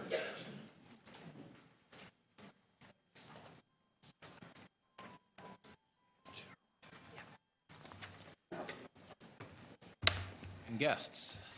And guests. Good morning. My name is Robert Lamb. I'm the Managing Director of the Canadian Opera Company, and I'm a new and proud resident of the Trinity Spadina neighborhood. My commute has been decreased by 2/3, I might add, and it's very exciting to live in the city. I'm joined here today by Hugh Crosswaite, a participant in one of the National Ballet's community outreach programs, and Sally Hannon, board member from the National Ballet School. We represent the 10 institutions that comprise the City of Toronto's major cultural organizations. That is the Art Gallery of Ontario, Canada's National Ballet School, the Canadian Opera Company, the Toronto Caribbean Carnival, National Ballet of Canada, Pride Toronto, Toronto Artscape, Luminato Festival, TIFF, or the Toronto National Film Festival, and the Toronto Symphony Organization. On behalf of the major cultural organizations and the entire arts and cultural sector, thank you for the investment received to date. We are just 80 cents away from reaching the $25 per capita goal set in 2003. In 2013, Toronto City Council established the Arts and Culture phase-in plan that sought to alleviate the pressure on the tax base and ensure that Council reached its goal in a prudent and responsible manner. In that plan, City Council made a commitment to reach a goal of $25 per capita over 5 years, with the final installment of $2.5 million in the 2017 budget. We urge you to stay the course. Recognizing that Toronto City Council has competing priorities, increased investment in the arts and culture aids the city in achieving its strategic priorities. Our efforts ensure Torontonians have access to all cultural participation. We support the development of new creative clusters and cultural hubs that foster creation and economic growth. We welcome more residents and tourists to Toronto's vibrant cultural scene, and our organizations help to solidify Toronto's growing international reputation as a creative capital. On that ground, the increased investment that Council has made in the culture has had a significant impact and is making a citywide difference with artistic activity occurring in all 44 wards. Our organizations have increased our youth and community engagement programs and are reaching more Torontonians every year. At the COC, we have been able to expand our activity at the Four Seasons Centre, and this season opened the new Education and Outreach Centre that welcomes youth of all ages to one of Toronto's finest cultural institutions. The free concert series in the Richard Bradshaw Amphitheatre has animated the downtown core for over a decade and continues to bring over 15,000 Torontonians and tourists annually for an eclectic mix of artistic activity. Thanks in part to the City of Toronto's increased support in 2016, the National Ballet was able to increase its total number of local community outreach activities by 37% over 2015. Most significantly, the National Ballet brought its flagship outreach program, You Dance, to Regent Park for the first time ever for a one-month residency, with 36 workshops and 5 performances. The program was such an overwhelming success, the National Ballet is expanding it in 2017. Funding provided by the City of Toronto, supporting the Toronto Symphony Organization, or Orchestra, allows for an enormous civic impact in our community and across Canada. The TSO helps to sustain a rich cultural landscape for our community, educational concerts for over 33,000 students, and teachers, tuition-free membership to its youth orchestra so that talented musicians receive professional level training, and provides an indispensable platform for innumerable Canadian musicians and composers to develop into world-class artists. These are just a few highlights of the significant impact increased investment in the arts and culture is making on the sector in Toronto. And now I'd like to invite Hugh to say a few words about his participation in community activities. Yes, thank you for the opportunity to present today. My name is Hugh Crosswaite. I'm here today as a program participant in the Dancing with Parkinson's program at Canada's National Ballet School, one of the many community programs presented by the City of Toronto's major cultural organizations.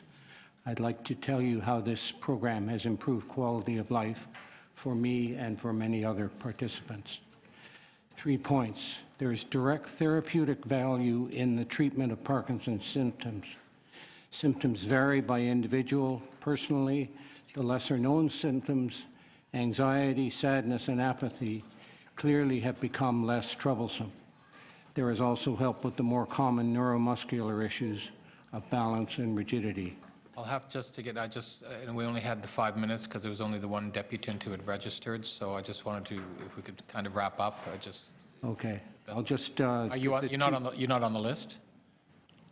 Are you individual, is any of you on the list? Okay. We just have to do it within the 5 minutes just because of the amount of people we have, so if you can wrap up fairly quickly. I'll just make 2 quick comments. The program also assists to delay the onset and development of further symptoms for Parkinson's and other neurological diseases, and it's an opportunity to give back through the participation in clinical research in the Toronto medical community. Thank you very much. Are there questions? Councillor Carroll, have a question. Yes, I'm not sure. Some of you were here earlier. I'm not sure all. We were asking questions when we were hearing from the Toronto Arts Council directly, and I'm not sure it was clear.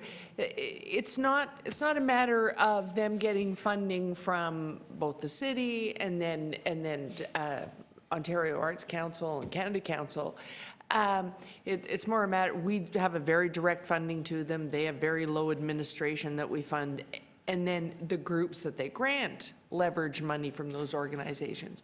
Are these organizations all in the same position whereby the funding that they get from the city is all we give, and then it's up to these organizations to go get the funding from those other organizations? And does the level of funding we provide directly impact those levels of funding?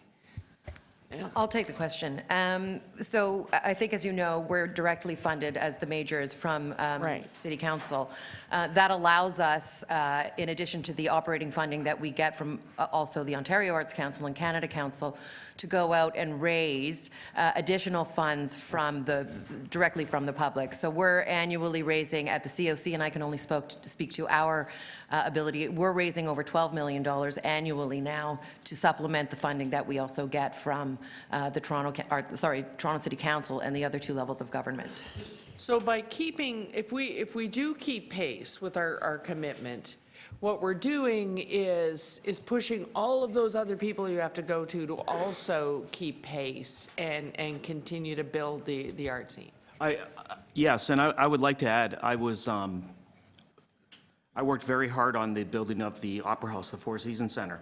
Right. And what was really important during the early stages of trying to raise the $188 million for the Opera House, every participant, every potential philanthropic individual we spoke to asked where the governments were in the funding mix.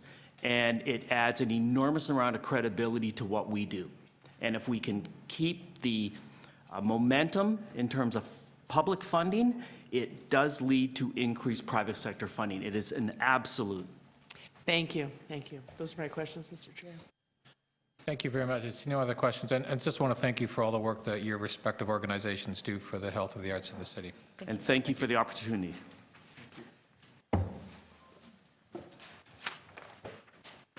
Okay, next on the list is Heather Nicholson. After Heather will be Sandy Guinard, then Derek George.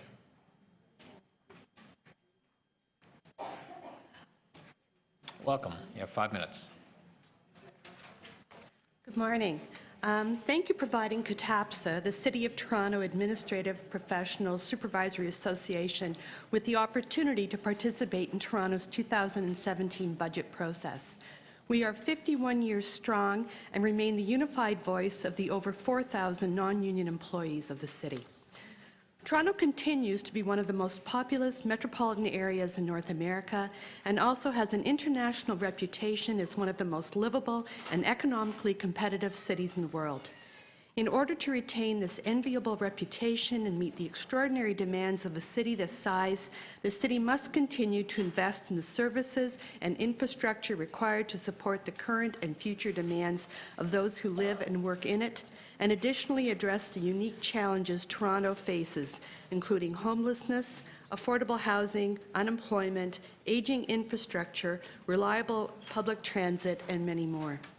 The city manager continues to highlight that there remains a persistent gap between the cost of delivering the services demanded by citizens and the revenue the city collects. Even with the service level reductions already included in the preliminary budget, a modest 2% residential property tax increase, assessment growth, and bridging strategy, there remains a $91 million gap. Faced with this dilemma, Council is being asked to consider additional service cuts, additional tax increases, and/or new revenue sources. CATAPSA continues to contend that the city cannot achieve long-term fiscal sustainability and meet current and future service demands through further expenditure reductions, staff reductions, one-time fixes, or the misguided belief that yet-to-be-found service efficiencies will solve long-term fiscal problems. The preliminary budget already includes $10 million in service reductions and the elimination of over 400 positions. How can this strategy not affect the delivery of current services, let alone meet future service demands, particularly for those people in the most need? It's folly to believe an additional $73 million in expenditure and staff reductions will not affect services.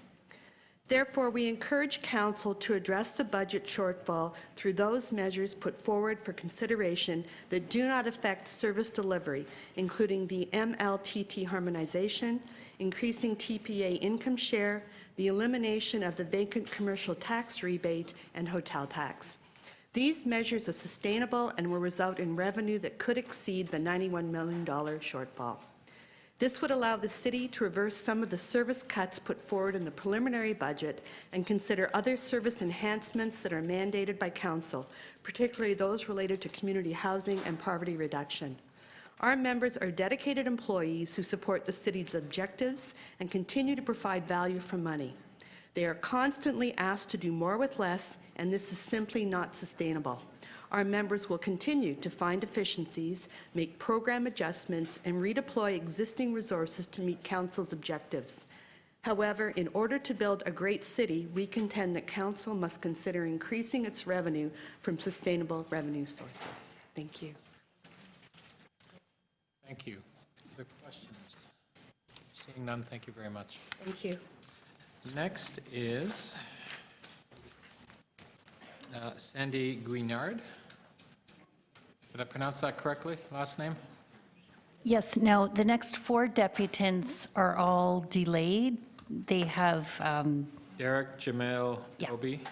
and Jamil is actually sick today, and he's asked that Andy Villanueva do his deputation on it. And they're all with St. Stephen's Community House, so with your agreement on that. So they're all late, so I'll just, that's good. Okay, and Andy is speaking for Jamilin. Good morning, Honorable Chair and fellow councillors. My name is Andy, and I work for St. Stephen's in the Youth Arcade. We service 1,600 young people annually within our respective community. I come here as a peer worker and as a youth worker, and my job entails working directly with the young people that we see. We get our nutrition funding comes from the city, and it also comes from Second Harvest. Just to showcase what Second Harvest does is they give us food, and we are very thankful for them. However, we are at the mercy of what they can offer, which is often expired produce or food that has no nutritional value. On top of the fact that I come here as somebody who works for St. Stephen's, I come from lived experience, and I have benefited from programs like the ones that we offer.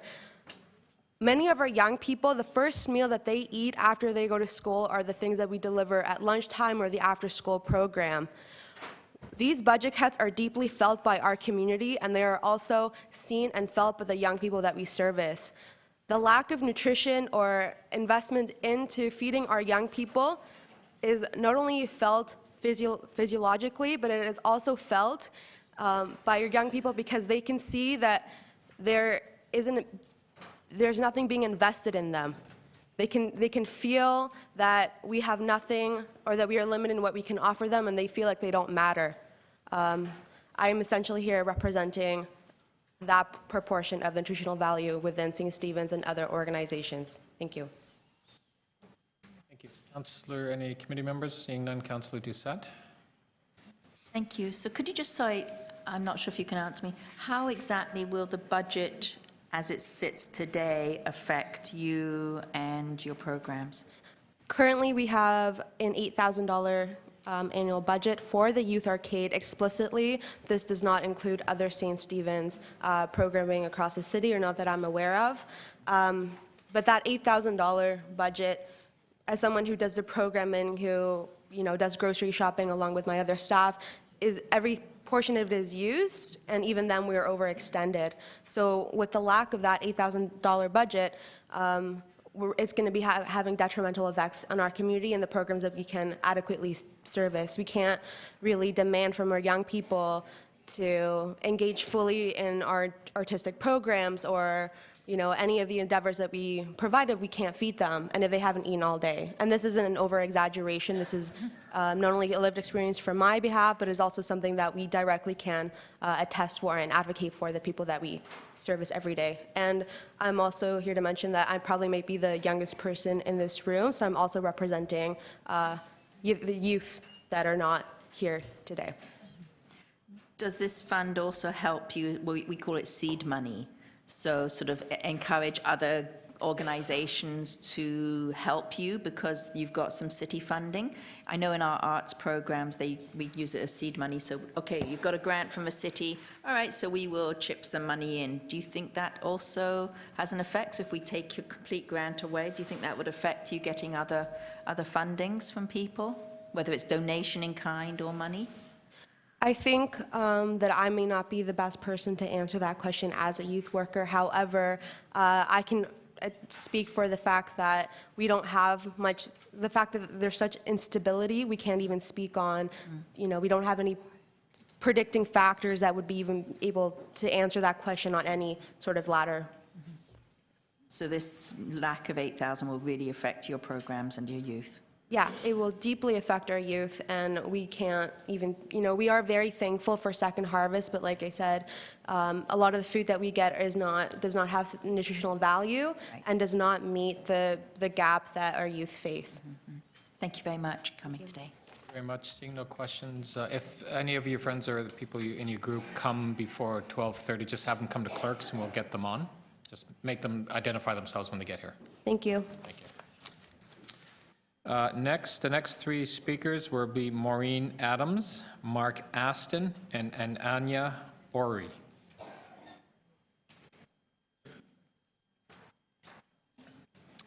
Welcome, Maureen. It's actually Heather. This is Maureen. Oh, there's Maureen Adams. And you are? I'm Heather McGregor. I'm the CEO of YWCA Toronto.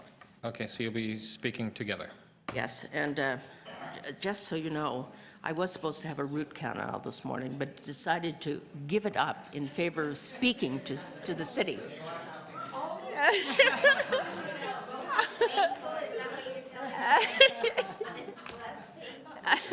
This is more important.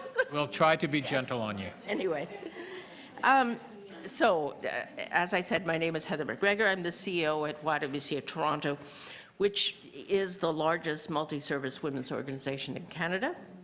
We help women move out of poverty, escape and recover from violence, and access safe, affordable housing. Our association serves over 20,000 women and girls every year in 30 programs at 12 sites across the city. So I'm here today to add our voice in support of new revenue tools to stop unacceptable service cuts in this year's budget, and to urge Council to make a substantial investment in Toronto's poverty reduction strategy.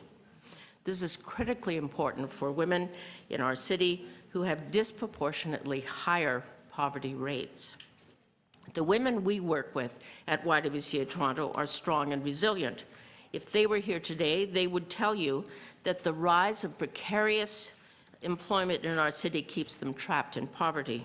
They would tell you that without subsidized childcare, they cannot afford to move ahead, pay the bills, or feed their families. And they would tell you that the wait lists for social housing are so long it feels hopeless. And I know that they would tell you this because we have done consultations with them as part of the development of the poverty reduction strategy. Across all our programs at the YWCA, we've seen an increase in women living in extreme poverty, especially among single mother-led families and senior women. This is consistent with reports that have named Toronto the income inequality capital of Canada and the child poverty capital of Canada, both pointing to growing gaps in opportunities and outcomes based on neighborhoods, gender, racial, and ethnic lines. We should all be concerned that our city is becoming increasingly divided. Now is the time to make good on the commitment that every single city councillor made by unanimously passing the TO Prosperity, the city's poverty reduction strategy, just 2 short years ago. The women we work with will want to see investment in new childcare subsidies, shelter and supportive housing spaces, affordable rent, and good jobs with livable incomes. I urge you to support new revenue tools to ensure more direct support for those who need it most. With poverty costing our city up to $5.5 billion annually, as was mentioned before, we cannot afford not to act. And I want to echo the deep concerns that have already been expressed about the $10 billion in cuts to city services included in the draft budget and the $76.8 million service cuts options that are on the table. Many of the services currently on the chopping block are lifelines for women with whom we work and their children. We are especially concerned about the cuts to shelter, support, and housing administration, including the elimination of homelessness prevention services and to the Adelaide Resource Centre. the cuts to public health, including student nutrition programs, the cuts to parks and forestry and recreation, and continued TTC fare increases. These proposed cuts will harm women, families, and communities. As a service provider, YWCA Toronto operates, among other things, an emergency homeless shelter where the beds are always filled. We are constantly forced to turn away women in need. It is the same right across the city, as was pointed out here and in previous meetings. This could mean that a woman may return to a violent spouse because she has no other options. The system is failing women. We have also expressed concerns here at City Hall before that the nonprofit community is bearing a huge responsibility and weight for the funding of emergency shelter programs in the city. Next year, we will have to raise over $500,000 ourselves to support our homeless shelter. The current funding formula is insufficient and relies on someone other than government to fund what is a human right. And where is the funding for subsidized childcare? We operate a 62-space childcare center, which currently has 10 vacancies because subsidies from the city have been frozen since the fall. Access to affordable, quality childcare is good for the economy. It provides a path out of poverty. And the last point I want to make is that we often talk about Toronto being a world-class city. And you know, there are many examples of the fact that we're world-class. One of them I want to mention is that the United Way in Toronto, in fact, raises more money than any other United Way in North America. And I don't know whether that's well known, but I think what it says is that the citizens of Toronto are willing to understand that we need to have a poverty reduction strategy, and they're willing to commit money, and I urge Council to be on the side with that commitment of the citizens of Toronto. Thank you very much. Councillor Carroll has a question or two. I am interested in hearing more about your childcare situation. We're being told that we can look at the child care budget as sort of a Hobson's choice. We can make it worse for full fee paying parents, or we could add some subsidies. Is it possible that what we've done is in underinvesting in children's services, we're driving away, we're holding back people who would be there if they could get a subsidy, but we're also driving away the full fee paying parents, such that we'll have funding for subsidies, but no centers left to provide the care in? Well, our center, in fact, has both fee-paying parents and subsidies. And the impact, I would say, is the same in a way, different economic situations. Sure. But having childcare available means that people can work, and particularly that women can work, and it means that they can break a cycle of poverty. And I would say that it would be true for most income groups. Our 10 spaces that are vacant now are subsidy spaces. So when you have 62 spaces and 10 are vacant, we cannot make the budget work. So we're going to be short $100,000 this year. So you're holding those and you're ready to grow our ability to serve those moms, especially where they're mother-led families. Yes. You're ready to grow for us. The province is saying they're going to grow. We made a commitment last year and the year before that we were going to grow. And you're sitting there with the space ready and willing to do it. Yes. Yes. Thank you. Councillor Davis. So the vacancies that you've got, when did you first see that happen? Was it just about the fall? It started in the fall when the subsidies were frozen. So as people leave, they're not being filled. And do you have all age groups? Well, it's an interesting thing you would say about age groups. Of course, most childcares, and certainly not-for-profit childcares, have been very impacted by the change in the full-day kindergarten. And so it is more expensive to provide childcare to younger children, and the older group has been taken away. That So that the funding is more difficult, so it's more expensive. So we have infant spaces up to, I think the age, it sounds peculiar, 3.8 years Right. of age. Yeah. And so the vacancies are in infant and toddler? You know, I don't know the answer to Okay. that. I suspect they're spread Okay. across. I'm not sure. Right, and so one of the things that's really clear from the impact of the freeze in the fall is that those vacancies have destabilized many of the childcare centers, and so that's been your experience as well. Yes, certainly is our experience, and I know it's been experienced across the city. And the wait list, do you have a wait list for your center? Yes, we do. Yes, I can't tell you what it is at the moment, but certainly we have a wait list of people who need childcare. And I'm sure there are wait lists across the city. Well, there's 18,300 as of Friday. Yes. Great, thank you. Thank you, Councillor Davis. Councillor Cressy. Heather, I just want to pick up on the housing side of part of your deputation. So the YWCA operates a range of different housing options, is that correct? We do. Okay. Now, Emergency shelter to permanent housing. so from emergency shelters through to transitional through to permanent, Yes. have you noticed an increased strain on the housing sector across that continuum, whether it's at the emergency shelter level or transitional housing or permanent housing basis right now? Well, you know, I would say yes, and I'm sure that you're familiar with the pressure on the affordable end. We have 550 permanent housing units that we run. We have large waiting lists. You know what the city waiting list is. It's enormous. We have a homeless emergency shelter. We also have 2 violence against women shelters. And they are always filled.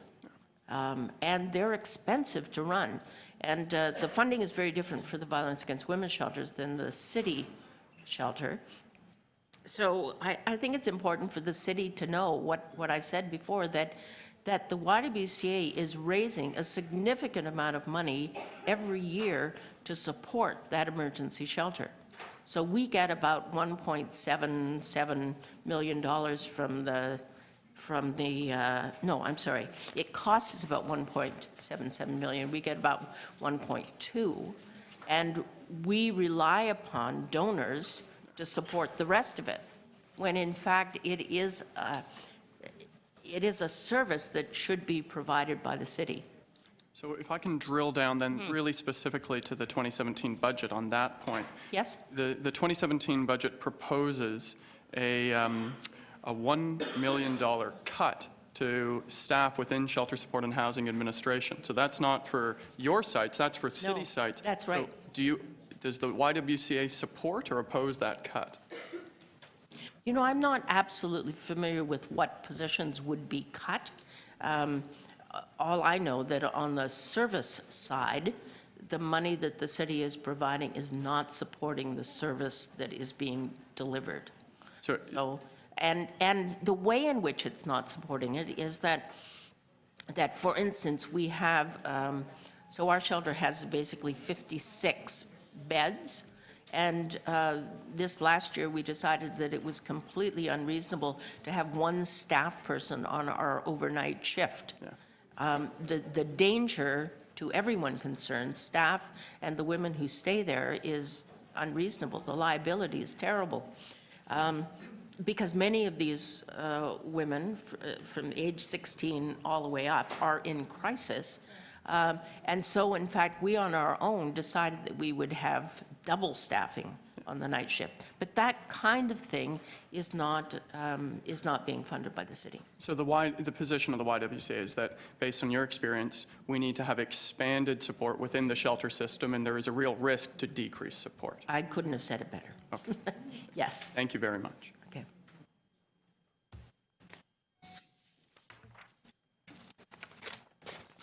Thank you. Thank you. Thank you very much. I don't see any other questions. Thank you for your deputation. To let everybody know, it's about 11:45. We will be recessing at 12:30. Again, we're at we will be at number 21. Depending on questions, we'll probably get through another 7, 8, 9, depending on the timing of that. So if you are on the list, I just want to give you a heads up of you may or may not get on the opportunity to speak before lunch. Next is Mark Aston.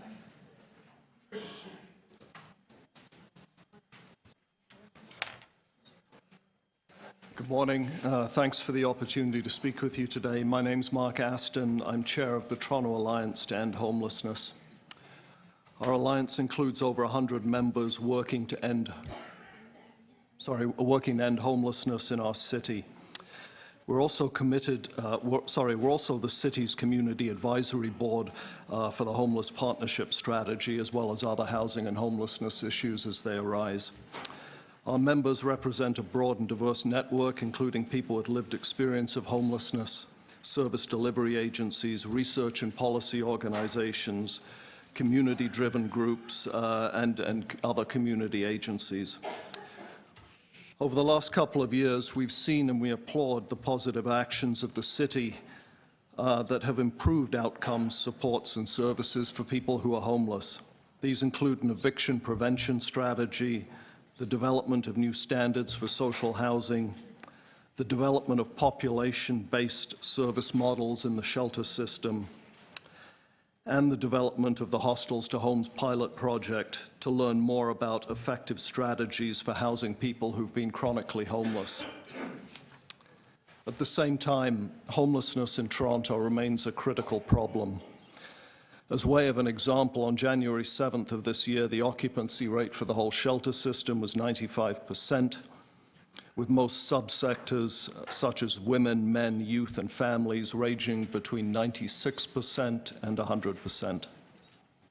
The demand for mental health and addiction supportive housing in Toronto is equally constrained. Over 11,000 people have been deemed eligible for the service and placed on a waiting list. The waiting list for affordable housing in Toronto is in a worse state. In 2017, they're projecting over 97,000 households on the waiting list. Given this reality, the cuts and optional cuts to homeless and housing services proposed in the preliminary 2017 budget will have nothing short of a devastating impact on the lives of homeless and low-income people in our city. They will also severely impede the effort to reduce and end homelessness in Toronto that has been gaining some momentum over the past year. As 2017 begins, we're within reach of far more funding for affordable housing and for services to reduce homelessness than we have been in a couple of decades. We also have poverty reduction strategies endorsed by the city and the provincial government, including a commitment to end chronic homelessness across our province by 2025. The proposed and optional budget cuts to housing and homeless services directly undermine critical municipal, provincial, and federal policy initiatives. The pressure Toronto has been putting on other orders of government is starting to pay off now, at least in my opinion, and right now is the wrong time to signal a loss of political support for housing and homeless services by making the wrong budget decisions. For all these reasons, the Toronto Alliance to End Homelessness strongly urges City Council to reject all the proposed cuts to housing and homeless services, particularly to Shelter Support and Housing Administration and to Toronto Community Housing, as they will hurt some of the poorest and most vulnerable people in our city. An example of the proposed optional cuts is $18.5 million to eliminate all CHIPPY funding currently used for community supports to prevent homelessness. This includes housing help, drop-in programs, housing access and follow-up supports, and the cold weather alert system. Ending these services would increase homelessness in Toronto and likely result in more homeless deaths. The reduction of funding to Toronto Community Housing is an equally bad idea, essentially taking away services from low-income and vulnerable social housing tenants and further undermining an organization already beset by challenges. On a smaller scale, the proposed restructuring of the Adelaide Resource Centre that provides services for homeless and low-income women, and the cancelling of the Cooling Centre program, which I will clarify provides work experience and training for people trying to leave homelessness, will further hurt efforts to move people out of homelessness and poverty. So to conclude, the budget cuts to homeless and housing services place a disproportionate burden on low-income, vulnerable and homeless people in this city.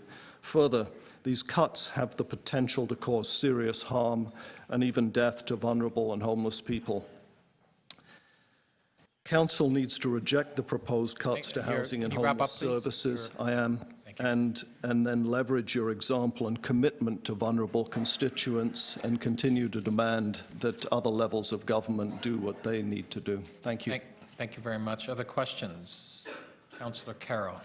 And I'm just wondering if you want to expand, because not everybody knows, and we even have some budget committee members who aren't on this subcommittee or watching on TV.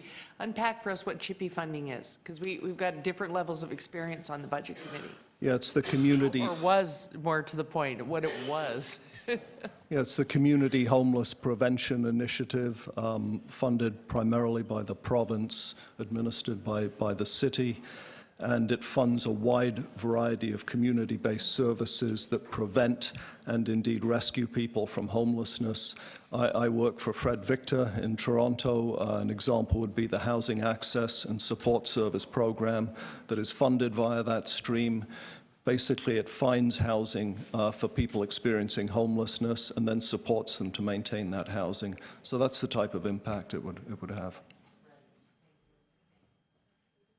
Outside councillors, Deputy Mayor McConnell. Thank you. Thank you, Mark. So I wanted to ask you a question specifically with your experience from Fred Victor, as well as from the Coalition, around the Adelaide Women's Centre.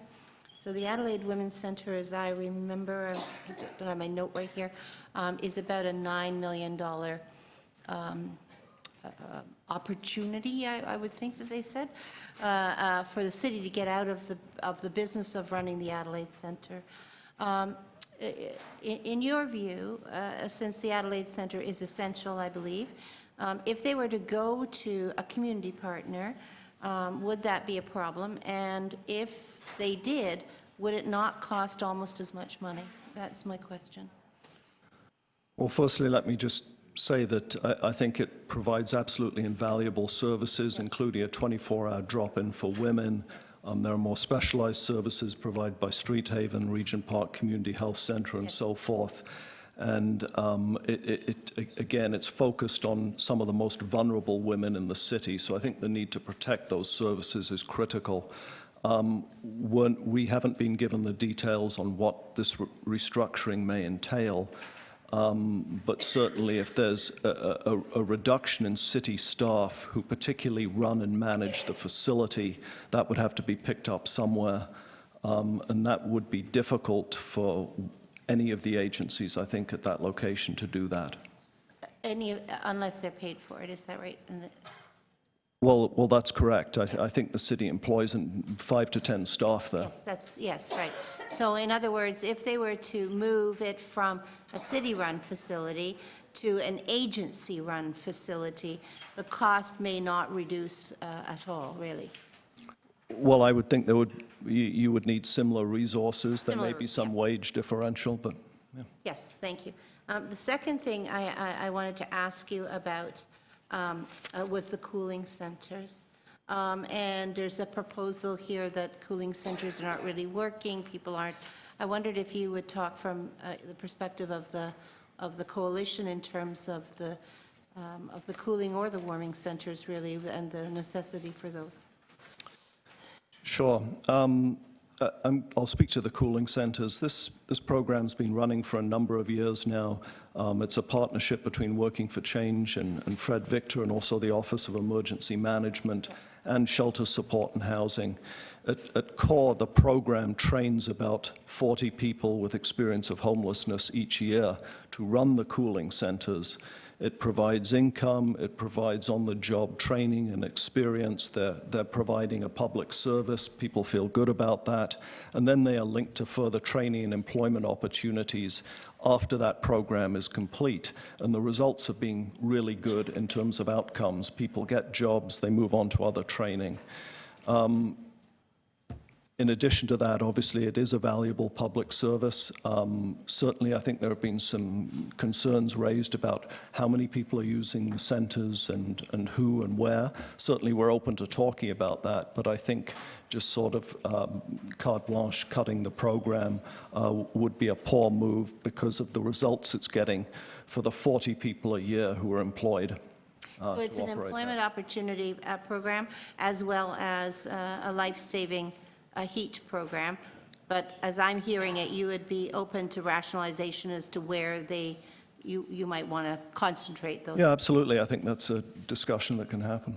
Okay, and then the last question, if I could, that I have is, you've been looking at some very innovative ways to utilize the housing, particularly of women, and I wondered if you, because I think that these are directions that we should be going into in terms of the use of rooming houses for, and so maybe you could just share in a second that work that you've done. I think Yep. it's useful in the continuum. Yeah. Certainly. Over the last couple of years on Dundas Street East, we've opened just under 40 micro self-contained units for women. That has been done in partnership with a private landlord and developer. It has been done in an extremely economical manner. Basically, the units have been developed and are now being rented for just over $600 a month. The purpose of that program is to enable women to transition in a positive and permanent way out of the shelter system, and it's been exceedingly effective. And the impact on That's your last community? question, actually, Councillor. I just wanted to, the important part is the impact on local community? It's gone well. There was a community consultation, and there's been no complaints about that program. And none to me either. Thank you, Councillor. Thank you. Councillor Davis, next. I'm trying, thanks for coming, Mark. I'm trying to understand the reductions that are in the budget and those that are in the list of potential cuts. So it looks to me like in the budget, there is 900,000 reduction in homelessness and housing first solutions. Is that what you were talking about? Yes. So the homelessness prevention programs, housing help and all of that, that's in the close to $1 million reduction in the budget? There were also optional cuts, I think, that were there for consideration of $18.5 million. But yes, there's an additional sort of $1 million that I understand is in the budget. My comment on that would simply be that Fred Victor Works and many members of the Toronto Alliance to End Homelessness work very closely with Shelter Support and Housing Administration. And staff work extremely hard in that division, and they have a lot to manage. And I'm making an assumption here, but if those cuts are about reducing staffing, I think that would be problematic. There are some staffing changes in here as well. I want to ask about the hostels to homes program. Now, it's a pilot. That's correct. And can you tell me more about it? And is the funding in here to implement it? It seems as though it is. Yes, as far as I know, yes, it is a pilot. The pilot was designed to introduce a new assessment and triage tool within the shelter system, and based on the results of that, to provide housing and support services effectively to people who had been chronic shelter users, had often been in the shelter system for years, either continually or episodically. And really the objective of the pilot, because it was new in Toronto, was to learn about effective housing and support responses to people who are chronically homeless. And is that still ongoing? It is ongoing. And where is it taking place? Certain shelters? Yes, that's correct. So, for example, now the team is working with one of the Salvation Army shelters and specific residents within that shelter. Okay. Yeah. All right, so the other cuts are still on the list of maybes, but there is still a significant reduction in homelessness support in this budget. Yes, that's mine. Thank you. Councillor Davis, any other questions? Seeing none, thank you very much. Thank you. Next is Ananya Ori.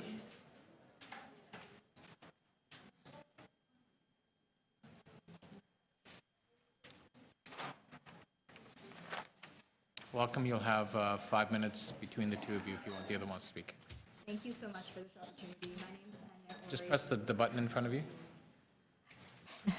Thank you for this opportunity and letting me know about that button. My name's Ananya Ori. I'm the executive director of the Regent Park Film Festival, and I'm here with Richard Fung, a filmmaker, educator, entrepreneur, and a longtime member of the Regent Park community. I want to begin by thanking you for your support of the arts in Toronto and to urge you to continue on the path to bring arts funding to $25 per capita as planned for 2017. I ask you this with appreciation of the challenging task in front of you, where scarce resources are in high demand in many well-deserved areas. There are many strong economic arguments for supporting the arts that have been presented earlier today.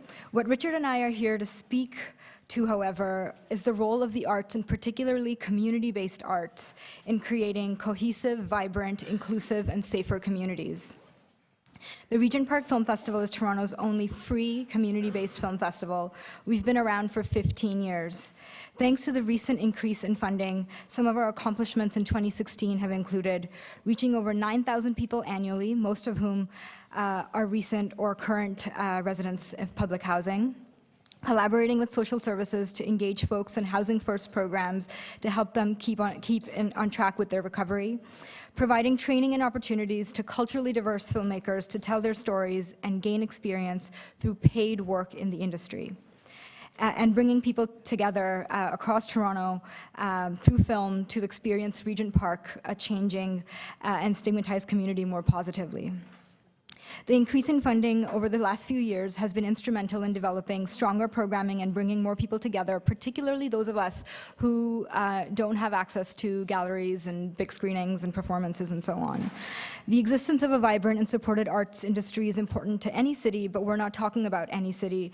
We're talking about Toronto, the most diverse city in the whole world.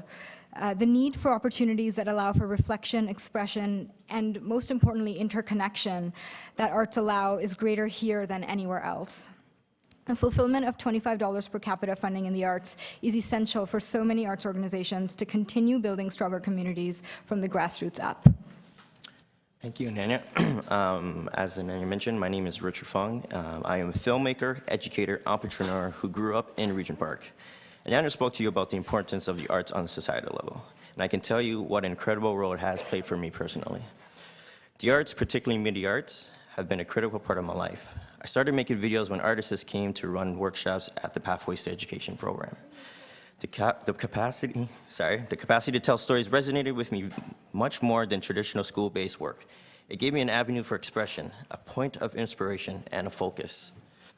Telling stories of my community was not the only part important as a form of expression, but also a way to connect with my neighbors. It also helped me develop a range of skills. I went on to work at the Regent Park Film Festival, where one of the most important ways I gave back to my community was by running media arts workshops for the youth.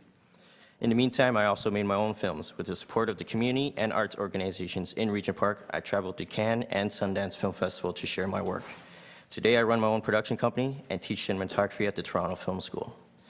The programs that allowed artists to engage youth through social services organizations like the Regent Park Film Festival are dedicated to expanding access to the arts to people from all socio-economic backgrounds.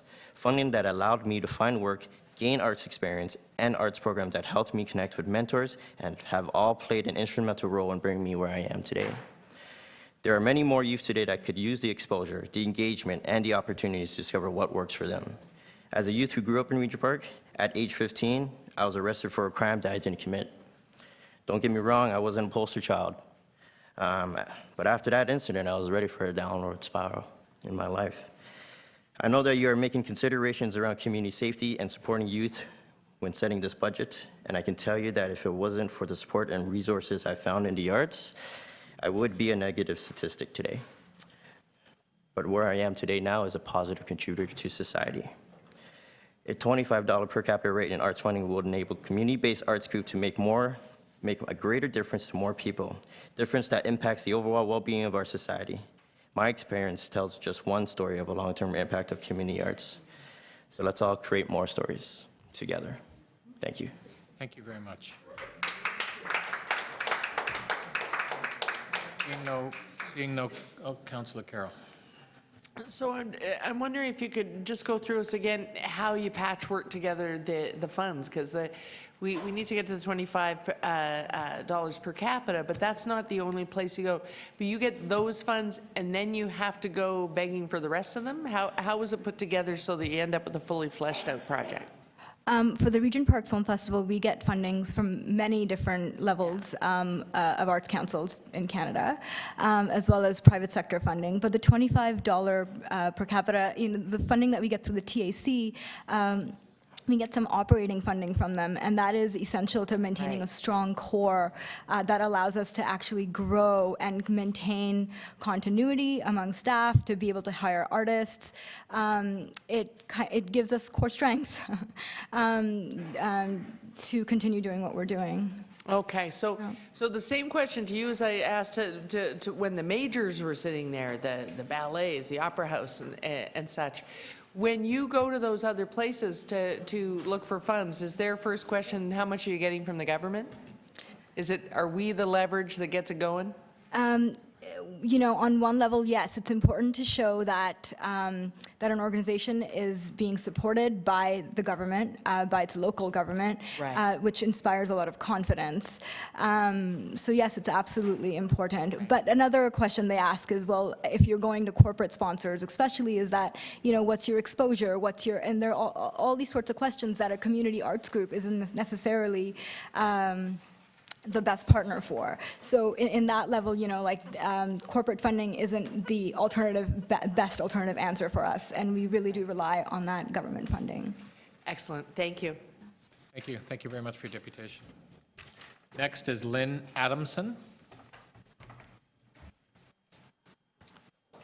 Welcome, Lynn. Again, you'll have 5 minutes. Yeah, and I can start. And you can put that up later. Hi, thank you. Just going to have a couple of slides if we can get them up there. My name is Lynn Adamson, and I'm the chair of Climate Fast, and we're a local climate action group that has done a lot of work lobbying the federal government for things like that we need in terms of climate action. But today we're here at the city because there's an enormous amount that cities can do. So thank you for the opportunity to speak today on this budget. You all that are members of this committee have an important job to do on behalf of all Torontonians, and the decisions you make will have long-term impacts on our city. Cities produce 75% of global carbon emissions. That makes cities a very important place to take climate action. The City of Toronto has made a commitment to reduce climate emissions 30% by 2020 and 80% by 2050. It is extremely important to do so, as it will take strong, coordinated action in all jurisdictions to head off global temperature rise of as much as 4 to 6 degrees Celsius this century. Our international commitment is to stay under a global rise of 2 degrees. Mayor Tory signed a climate pledge in Paris in 2015. This chart on the wall right now shows what the current trajectory looks like, going up to a 4.5 degree rise with the business as usual scenario this century, and that will make an unlivable planet. It also shows the global temperature rise with the Paris commitments, the nationally determined contributions, and that will still be above 3 degrees, 3.5 degrees, which, if you follow this, you understand that brings in feedback loops and leads to an unlivable planet in this century, which is really horrific to think about. I always think of myself as having PTSD. It's called pre-traumatic stress disorder. As I think about it, because I think about it from the point of view of my grandson, who will be 15 in 2030, and growing up in this world this century, and what's it going to be like for him. Without strong climate action, we will see a global reduction of as much as 40% in the ability to feed ourselves, sea level rise of 1 to 3 meters, millions of climate refugees, and, as I say, potentially an unlivable planet. We're already seeing severe costs due to flooding and extreme weather here in Toronto and rising food prices. I was in India last fall and visited areas experiencing severe drought as a result of emissions from other parts of the world. A drought equals famine, famine equals instability. We have an important role to play, and we have models in other cities around the world. As we're members of the C40, cities around the world working for climate action. So the City of Toronto Environment and Energy Division has prepared a staff report as part of its initiative called Transform TO. And they're asking for, or at least telling us what can be done with $1.6 million that needs to be added to the 2017 budget. This can be leveraged to millions more from other levels of government and can start reductions needed in 2017 to 2020 because we need this. Let's see, next one. It's maybe a bit hard to see, but you have this graph in various materials that Council has been presented with on December 12th, that there's a huge cut that is needed to get down to the, to stay under 2 degrees and to get down to 80% reduction by 2050. And we have to get started because that's going to be very hard to do a trajectory like that. It's very steep. So 1.6 million is a small amount of money and it must be spent now. The longer we delay climate action, the more carbon emissions accumulate and the harder it will be to make the cuts required to stay under 2 degrees rise. So the report covers strategies in housing, transportation, and waste management to achieve reductions, and the Transform TO staff work with community groups like ours to engage the water community. We also want to make the point that it's really important to understand and plan for increase in transit required if we are to reduce our climate emissions from transportation, which are about 40% of our emissions right now. If we want transit, cycling, and walking, we need to invest in the infrastructure needed and keep the costs affordable and attractive so that transit's attractive for people to switch. To make these investments in transit, in building retrofits, and other measures outlined by Transform TO in the years ahead, we will need to increase revenues to the city. In December, I attended a session on the long-term financial options for the city and was very impressed at the variety of revenue options open to the city. There is no reason why we should be lacking the funds to create the great city we all want Toronto to be. Community programs and services should be well funded in operating dollars and infrastructure. Let's see, we can generate these funds. Pardon? I have to wrap up. You're at your 5 minutes. Okay, I got about 1 minute. Oh, yeah, you don't have 1 minute. You have a couple seconds, actually. Okay, just to say road tolls are not enough. They're going to go to the gardener. We need to do others. And so let's make sure that we do fund Transform TO for the $1.6 million it needs in 2017, which will also bring other benefits to the city. Thank you. Thank you very much. Okay. I appreciate that. Next is Derek George. We'll go back to one of the deputants who was late. So Derek, are you here?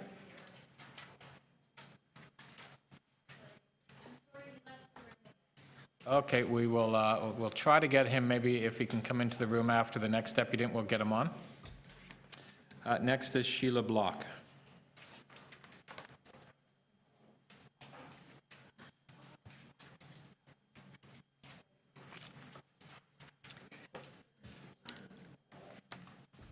So thanks very much for the opportunity to speak with you. My name is Sheila Block, and I'm an economist with the Ontario Centre for Policy Alternatives, Canadian Centre for Policy Alternatives Ontario office.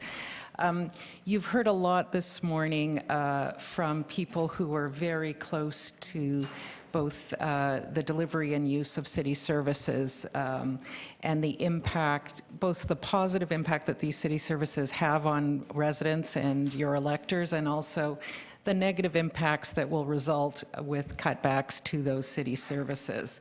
I'm going to take a little bit of a step back a little bit, and I'll be a little bit drier, as I always am, than your other deputants, and just kind of talk to you about the financing of those very important services that you've been hearing about.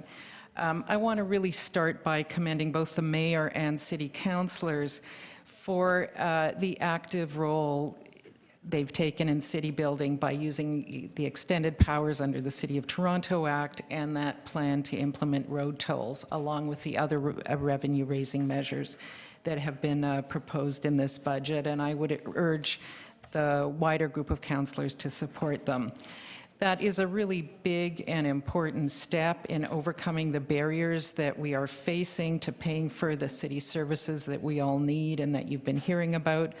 And it really breaks a kind of logjam that council seems to have been in since about 2010 about how to pay for these services. So while I think that is an amazing and great first step, I'm really here to ask more of all of you. And I know that some councillors have really big concerns about the impact of further increases in property taxes on residents and in the city. And what we do know, though, is that the city has 3 programs that are in place to mitigate the impact of property tax increases on seniors, on people with disabilities, and on people who are facing a crisis either of illness or poverty that makes it difficult for them to pay those taxes. And these programs really do not cost the city very much at this point, and you really have the opportunity to mitigate those concerns that you have about affordability for seniors and others on fixed incomes by expanding those programs in a way that would reduce those concerns, but also could definitely be paid for through a larger increase in property taxes. So you have those tools. And when you're thinking about the cost to residents, as been made very clear to you this morning, I think you also have to think about the costs of those reductions in services.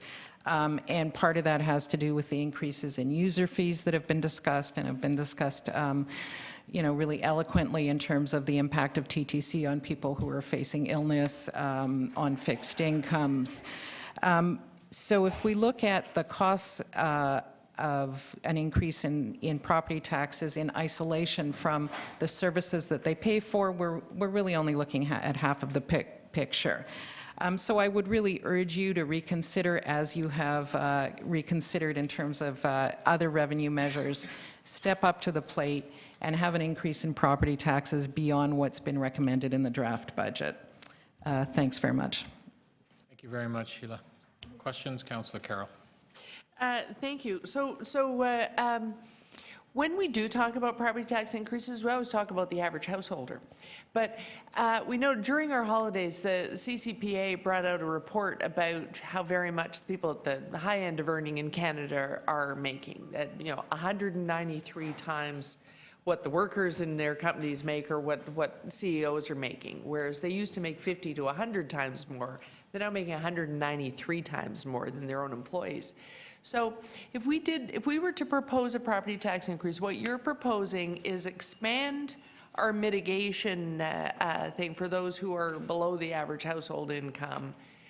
But you've got the data that proves for those living in the Rosedales of the city, there would be far more earnings if we just looked at that average increase that brings us up to GTA averages.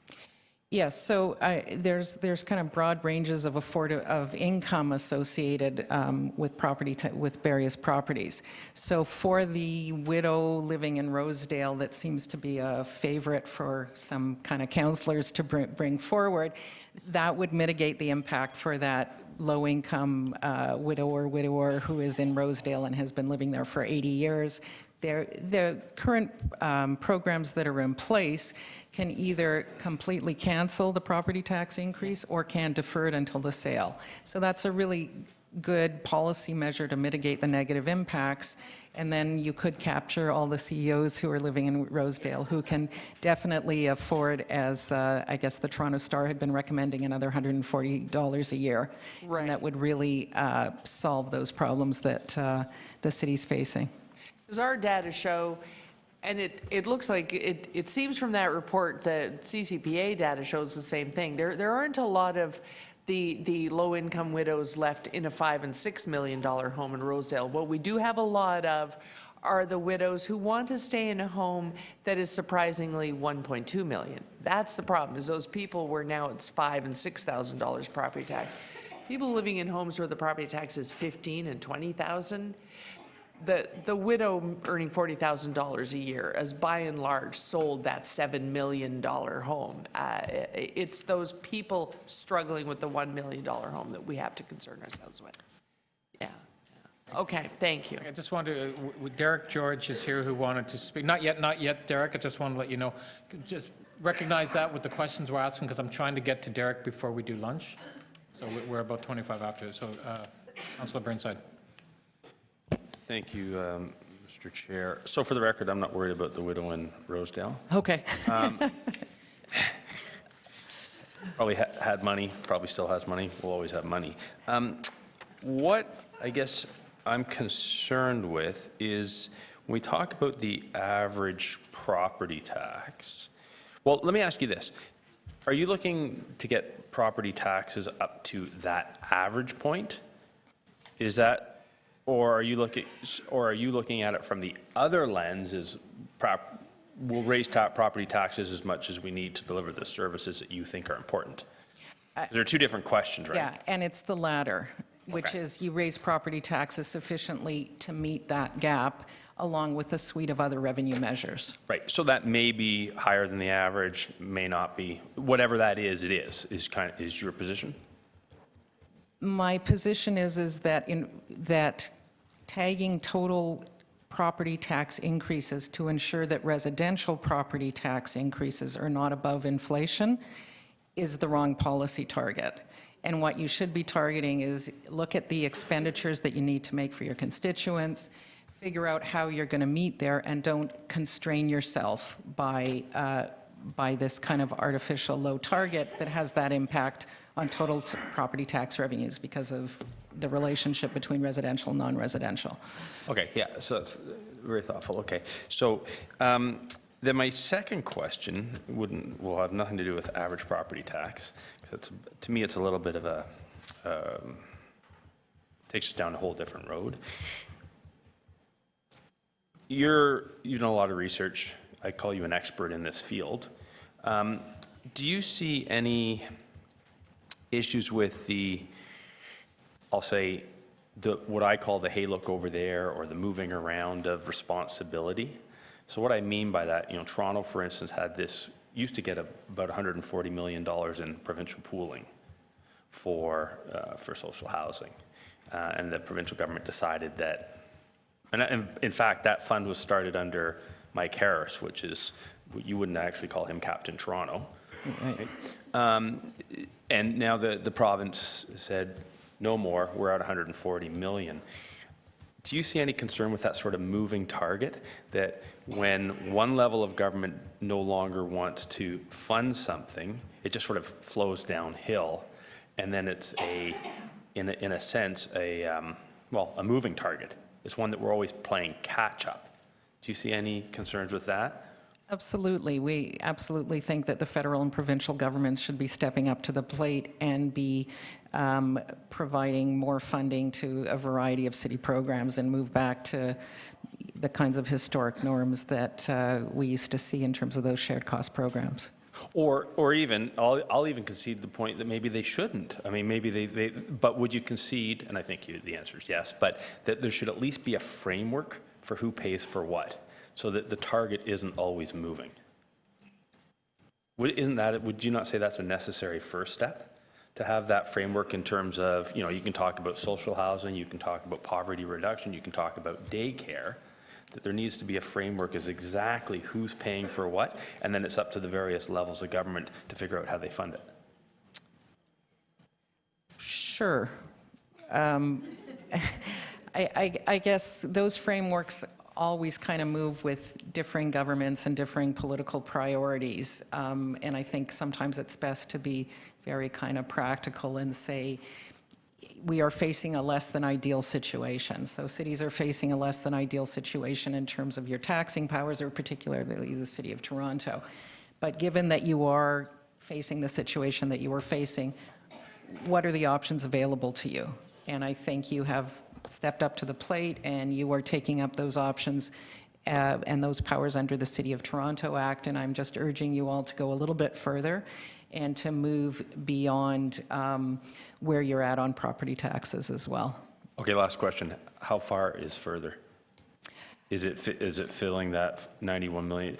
Michael, where I'm going with that question is it always seems, not with just, with a particular group, right? Just year by year, it's always a moving target. So how much is further? Is it further 91 million?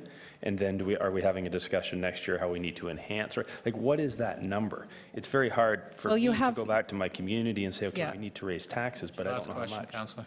And you have a dilemma there because if you were a federal or provincial politician, to have your revenues increase by inflation and population growth and the level of economic activity, those personal income tax, corporate income tax, retail sales tax, those just automatically increase.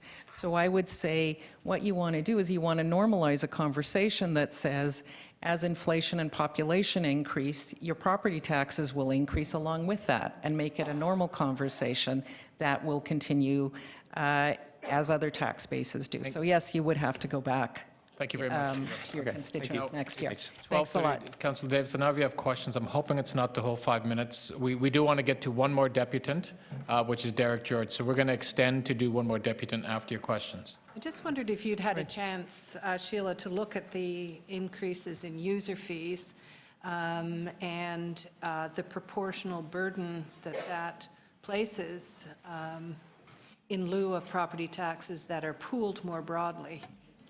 Yeah, so there it is an odd picture that we have here where council does seem to be comfortable increasing user fees and increasing on the rate side of the budget and uncomfortable around city services. So we do know that there are some particular rates, I mean, in terms of recreation or others, that particularly affect low-income residents of the city. And those are people who can't kind of move outside of publicly provided services in that way. And one of the things that was rejected by council, which stunned me, and I'm not giving up on it, as an option that was on the table was developing a graduated property tax system where that would be similar to what we have on the commercial side. We are allowed to charge larger business at higher rates. Are you familiar with other municipalities that are looking at graduated property taxes systems or structures? There aren't a lot of them. I think there are some that are being explored at the moment, but I am not familiar with them at this point, or not retrieving them from my hard drive at this point. But that's an approach we could take as well. That is an approach that could be taken, but I think that there is an element in that approach that doesn't look at the fact that you have to do two things, one of which is you want your tax base to increase with inflation and population growth, and the other piece of that is that we don't want to look at only one side. You don't want to only look at the incidence of taxes. You want to look at it together with the services and look at the incidence and the impact of those taxes and services together. And all revenue options are open. And that's one that could be explored. I understand that would need changes in regulations from the provincial government. So would you be surprised to find that there is a table in the budget of unmet needs? Appendix, whatever it is a table of unmet needs, and it's unmet needs for capital things. But there is no such equivalent of unmet needs for services, human services and programs and on the operating side. So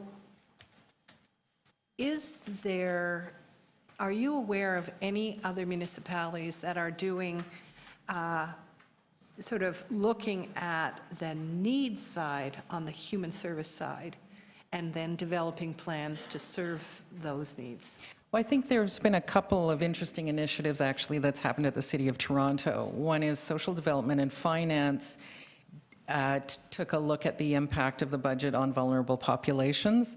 And I also think the gender budgeting initiatives that we had some information about this morning are actually really interesting, right? Because when you look at the kind of unmet capital versus unmet operating or human needs, obviously a lot of those are those that would have an impact on women's experience of city services. So maybe we need an alternative Council, budget I need to do a quick motion to extend. All in favor, opposed, carried.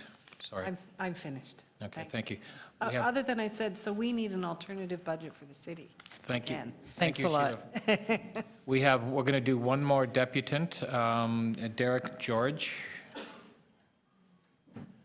And then we'll be breaking for lunch and we'll be returning at 1:30.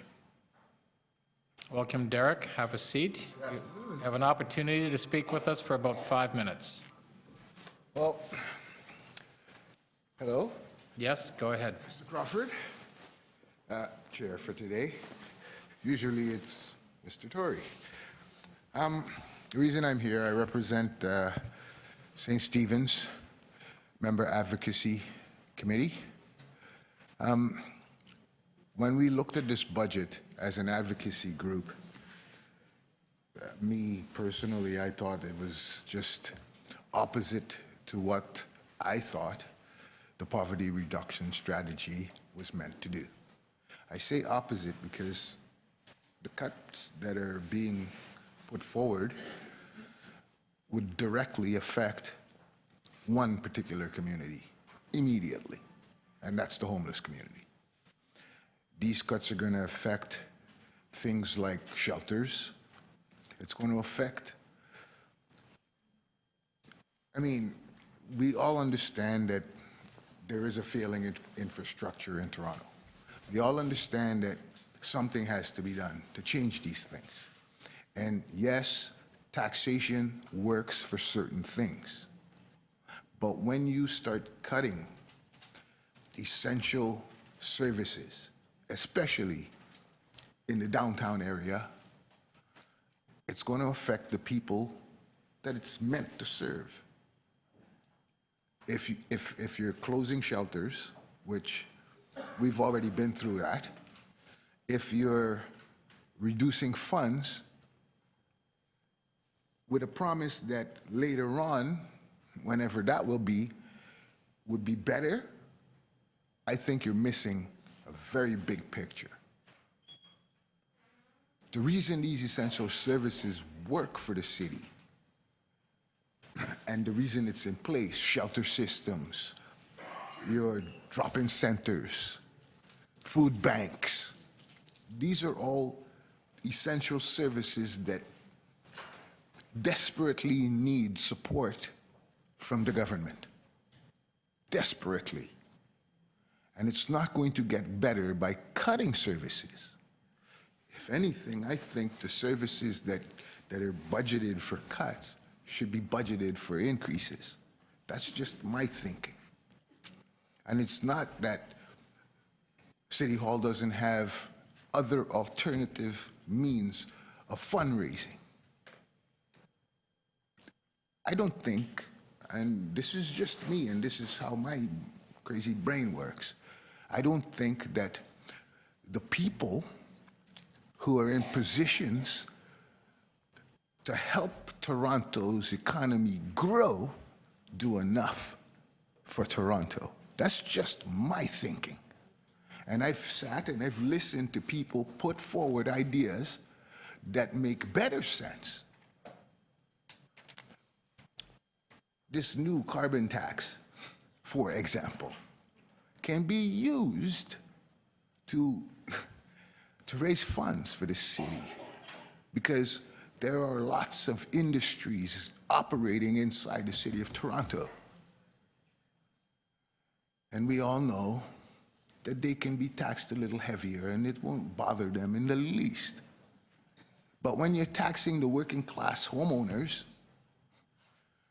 who are struggling to begin with,